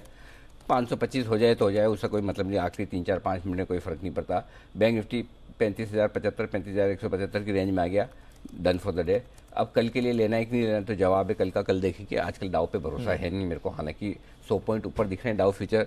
अब 100 के 300 भी हो सकते हैं, 100 के 300 नीचे भी हो सकते हैं। आजकल कोई भरोसा नहीं, तो नई पोजीशन कल बनाए। बट आज एक अच्छी क्लोजिंग हो रही है, आप मतलब पिटते पिटते बच गए जी। 16,350 के ऊपर की चाहिए थी क्लोजिंग जी, ठीक है। 16,425 के ऊपर ठीक ठाक, 16,525 के ऊपर बहुत बढ़िया है, जो नहीं हुई लेकिन उसके नजदीक हो रही, तो फिर हम ठीक है, कोई दिक्कत नहीं। बैंक निफ्टी भी 35,000 के ऊपर बंद हो जाएगा तो उतने बुरे नहीं है। 2 दिन 34,950 35,000 बंद करके, तो मतलब एक बार तो बड़ी गिरावट से आज बच गए। कल हफ्ते का आखिरी दिन, कल देखेंगे। लॉन्ग पोजीशन अगर आपकी है 16,300 के पुट से आप हेज कर सकते हैं। शॉर्ट पोजीशन आपकी है 16,700 के कॉल से हेज कर सकते हैं। अगर आपको हेजिंग करनी 200 इधर 200 उधर। बैंक निफ्टी अगर लॉन्ग पोजीशन है तो वो 34,800 के पुट से हेज करिए। शॉर्ट है 35,500 के कॉल से हेज करिए। सिंपल। Okay, done. बहुत क्रिस्टल क्लियर लेवल है, अच्छी स्टडी है, दिमाग लगाने की जरूरत नहीं। Understood sir. बिल्कुल श्रीकांत जी के लिए चलिए।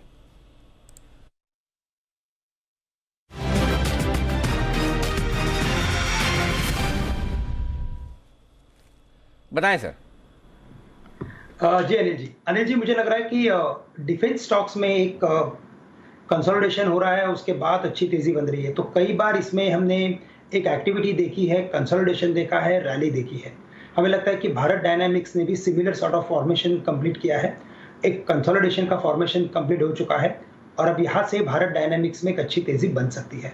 तो करंट लेवल से अगर मैं 820-22 के करीब अगर इसे खरीदता हूँ तो जो स्टॉप लॉस रखने पड़ेंगे वो रखने पड़ेंगे तकरीबन 800 रुपए के, क्योंकि स्टॉक काफी वोलेटाइल है। लेकिन हमें लगता है कि ये स्टॉक कम से कम 860 से लेकर 870 के लेवल्स दिखा सकता है, on the verge of breakout है। तो बिल्कुल इसे लॉन्ग करके चले, 800 रुपए का स्टॉप लॉस रखें। यह है बीडीएल में खरीदारी करने की राय। कतार लंबी है, मार्ग व्यस्त है, समय कम है। बिना बिगुल के बैक टू बैक कॉल्स आएंगे। जय की तरफ से जय का जैकपॉट, जय बिना बिगुल के ही शुरू हो जाए। बिल्कुल अनिल जी एम्फोसिस में बहुत ही बढ़िया एक चार्ट स्ट्रक्चर बना है और मुझे ऐसा लग रहा है कि बहुत बढ़िया एक अपमूव देखने मिल सकता है। 2600 का कॉल खरीदे, 101 102 पर ये ट्रेड कर रहा है अनिल जी। ये लॉट साइज भी इनफैक्ट काफी रिजनेबल है, 175 का है। यहाँ पे आपको स्टॉप लॉस लगाना होगा 79 का। पहला टारगेट अनिल जी इसका निकल कर आ रहा है 137 का, 137 का, and second target would be 156 156 का। सो 137 156 ये दो टारगेट्स के लिए खरीदे। 79 के स्टॉप लॉस के साथ एम्फोसिस का 2600 के स्ट्राइकर कॉल ऑप्शन। अगर मैं चार्ट पैटर्न की बात करूं तो एक बढ़िया से inverse head and shoulders pattern form हुआ, एक बुलिश रिवर्सल पैटर्न है। तो ये आपके लिए एम्फेसिस। अच्छा मैं इन्फोसिस सुना, एम्फेसिस चलो थैंक हाँ एम्फेसिस। मैं तो सोचा था कि एम्फेसिस का आपको 2600 का कॉल ऑप्शन खरीदना है। सुमित जी बिना बिगुल के आपका भी कॉल। अनिल जी बाय का स्टॉक है मेरा। स्टॉक का जो भाव चल रहा है अभी 735 रुपए का चल रहा है। स्टॉक का नाम है अदानी पोर्ट। अदानी पोर्ट के अंदर अब यहां से बाउंस बैक देखने को मिल रहा है, तो ये स्टॉक यहां से 1 से 2 दिनों के अंदर ऊपर का मूव दिखाने को तैयार है। 725 का इसके अंदर नीचे में स्टॉप लॉस लगाना है। ऊपर में अदानी पोर्ट में जो टारगेट देखने को मिल सकते हैं 745 का पहला टारगेट होगा, 750 रुपए का दूसरा टारगेट होगा। 1 से 2 दिनों के लिए अदानी पोर्ट में खरीदारी करें 725 के स्टॉप लॉस से, 745 और 750 ये 2 टारगेट्स के लिए। और अनिल जी सुबह आईएक्स का कॉल दिया था, उसका टारगेट अचीव हुआ है, 185 के ऊपर अभी चल रहा है, तो एक उसका टारगेट अचीव का मोहर भी लगा सकते हैं। ओ आईएक्स पर टारगेट हिट का मोहर लगाइए, 2 बार लगाइएगा जोर जोर से, क्योंकि इसलिए कि एक बार तो हमारे सुमित जी का और एक बार हमारे बसीन साहब ने भी अभी मुझे लिख के भेजा है कि भाई मेरा आईएक्स का टारगेट हिट हो चुका है। तो और साथ ही बंधन बैंक का 335 का हाल और लाल हल हाल नहीं है हल, हिंदुस्तान एरोनॉटिक्स का 1875 का और डॉक्टर लाल का 2112 का। ये सारे टारगेट वसीम साहब के भी हिट हो चुके हैं एक साथ, एक के बाद एक 4। 186 का उनका टारगेट भी आईएक्स का हिट हुआ। तो 2 सील लगा दीजिए, एक सुमित जी की एक है। और अब आपको पता चल गया होगा जय और सुमित जी को कि क्यों मैंने बिगुल नहीं बजाया, क्योंकि हिमांशु जी भी अभी कतार में है। तो आप लोगों के लिए बिगुल नहीं बजा तो हिमांशु जी के लिए भी नहीं बजेगा। बताएं सर जल्दी से अपनी पिक। जी सर, तो अभी जो स्पेशल रिसर्च अनिल जी अभी सुनी मैंने बैंक्स पर, तो उसी से सेगमेंट से एक स्टॉक है अनिल जी और एक शानदार ऑप्शन स्ट्रेटजी है। खरीदनी है बैंक ऑफ बड़ौदा में 105 के स्ट्राइक की कॉल ऑप्शन। इसके लिए धन्यवाद मेरे को राकेश जी, कुणाल जी भी कर सकते हैं। इंडीड बहुत ही अच्छा चार्ट पैटर्न है, बहुत ही ब्यूटीफुल डेटा फॉर्मेशन है और मुझे लगता है कि बैंक ऑफ बड़ौदा में यहाँ से एक अच्छी तेजी देखने को मिल सकती है। तो बैंक ऑफ बड़ौदा के 105 रुपए के स्ट्राइक की कॉल ऑप्शन यहाँ पर बीटीएसटी खरीदारी करके चलने की सलाह है। 2 रुपए 90 पैसे के आसपास के करंट लेवल्स हैं। 4 रुपए का पहला टारगेट, 4 रुपए 70 पैसे का दूसरा टारगेट यहाँ पर कल तक आते हुए नजर आ सकता है। 2 रुपए 40 पैसे का एक छोटे स्टॉप लॉस के साथ बैंक ऑफ बड़ौदा की 105 की स्ट्राइक की कॉल ऑप्शन में खरीदारी करके चलने की सलाह है। बीओबी यहाँ कॉल क्या चले जा रहा है bank of Baroda. Bank of Baroda पिछले हफ्ते हमने भी बाय कॉल दिया था, डिलीवरी लेके छोड़ दीजिए, थोड़ा सा शांति से बैठ जाइए। ये पोजिशनल कॉल है ताकि आप आराम से लेकर बैठ सकें। तो यहाँ पर अच्छी खरीदारी बनती दिख रही, 3 रुपये के आसपास लीजिए, 2 रुपये 40 पैसे का स्टॉप लॉस लगाइए, 4 रुपये और 4 रुपये 70 पैसे के टारगेट के लिए यहाँ पर आपको करनी है खरीदारी। ओके, परफेक्ट, ये है आपके लिए साफ तौर पर हिमांशु जी की तरफ से आय आती हुई दिख रही। चलिए, और किसी का कोई बाकी है तो बता दीजिए, नहीं तो फिर हम समापन समारोह की तरफ बढ़ते हैं। All expert satisfied? जैन साहब, आपको कुछ बोलना तो बोल सकते हैं, सारे टेक्निकल एक्सपर्ट्स चुप हैं।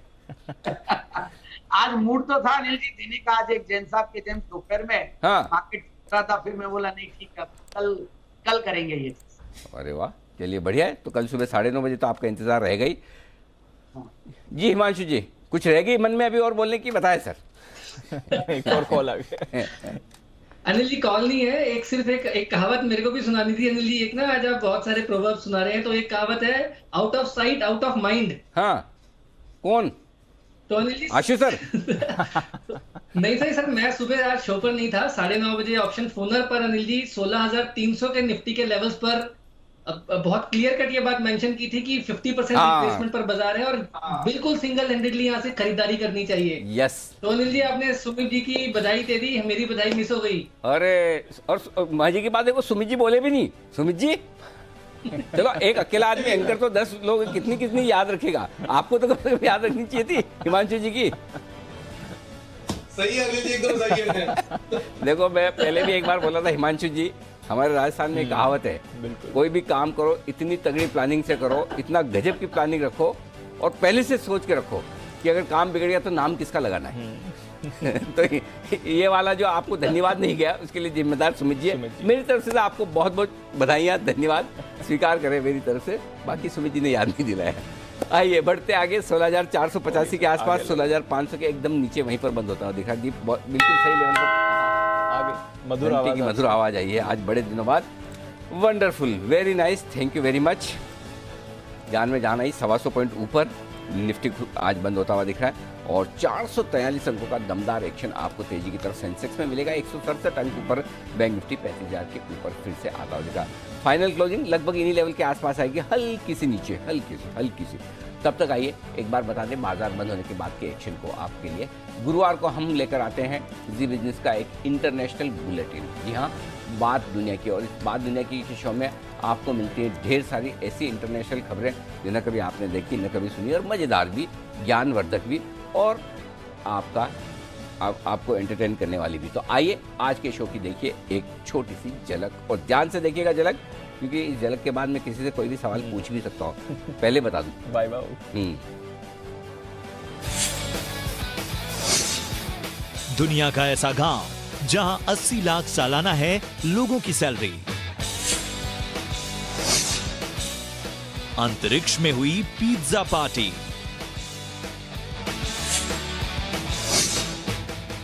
साइंस का कमाल, अब 3D हुए काम।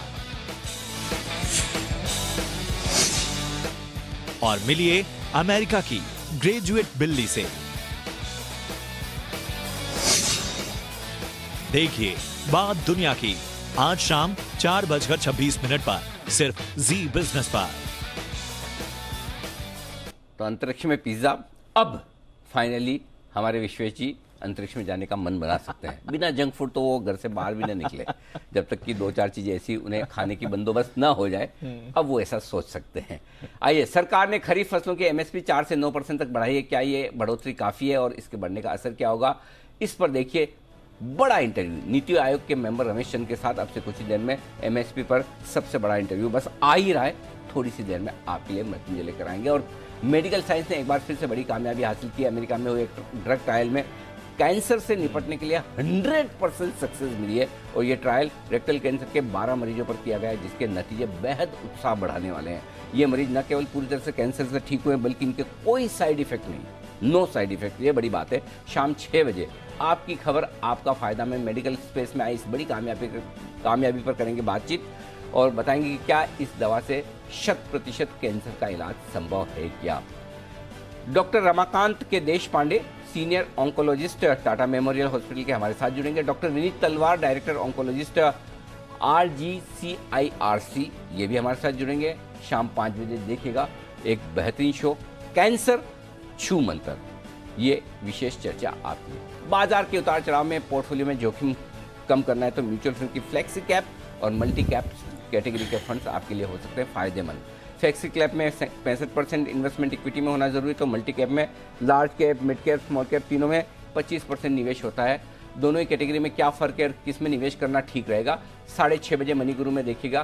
फ्लेक्सी कैप या मल्टी कैप, फर्क और फायदे। हमारे साथ होंगे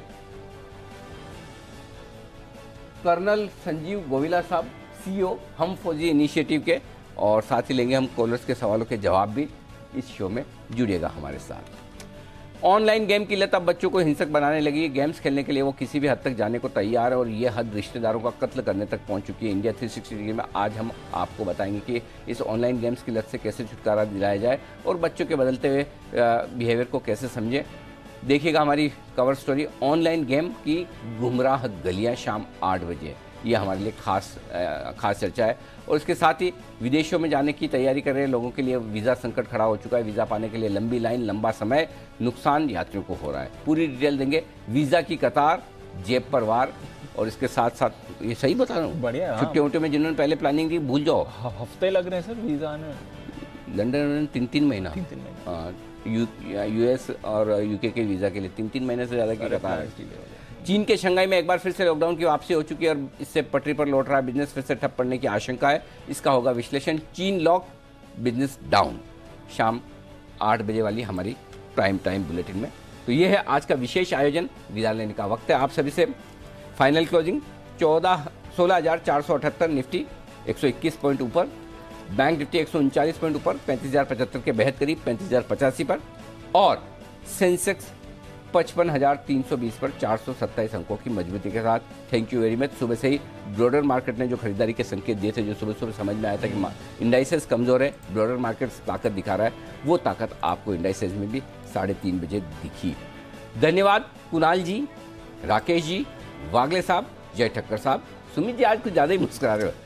सुमित जी तारीफ ज़्यादा होगी। वाह अनिल जी जी, अनिल जी मैं मुस्कुराता रोज हूँ, आपको आज ज्यादा दिख रहा है। ओके ठीक है। आज क्या है, कॉल भी सुपर हिट रही और कविता भी, दोनों का फायदा मिला है। हिमांशु जी, जैन साहब और श्रीकांत जी, आप सबका बहुत बहुत शुक्रिया समय देने के लिए।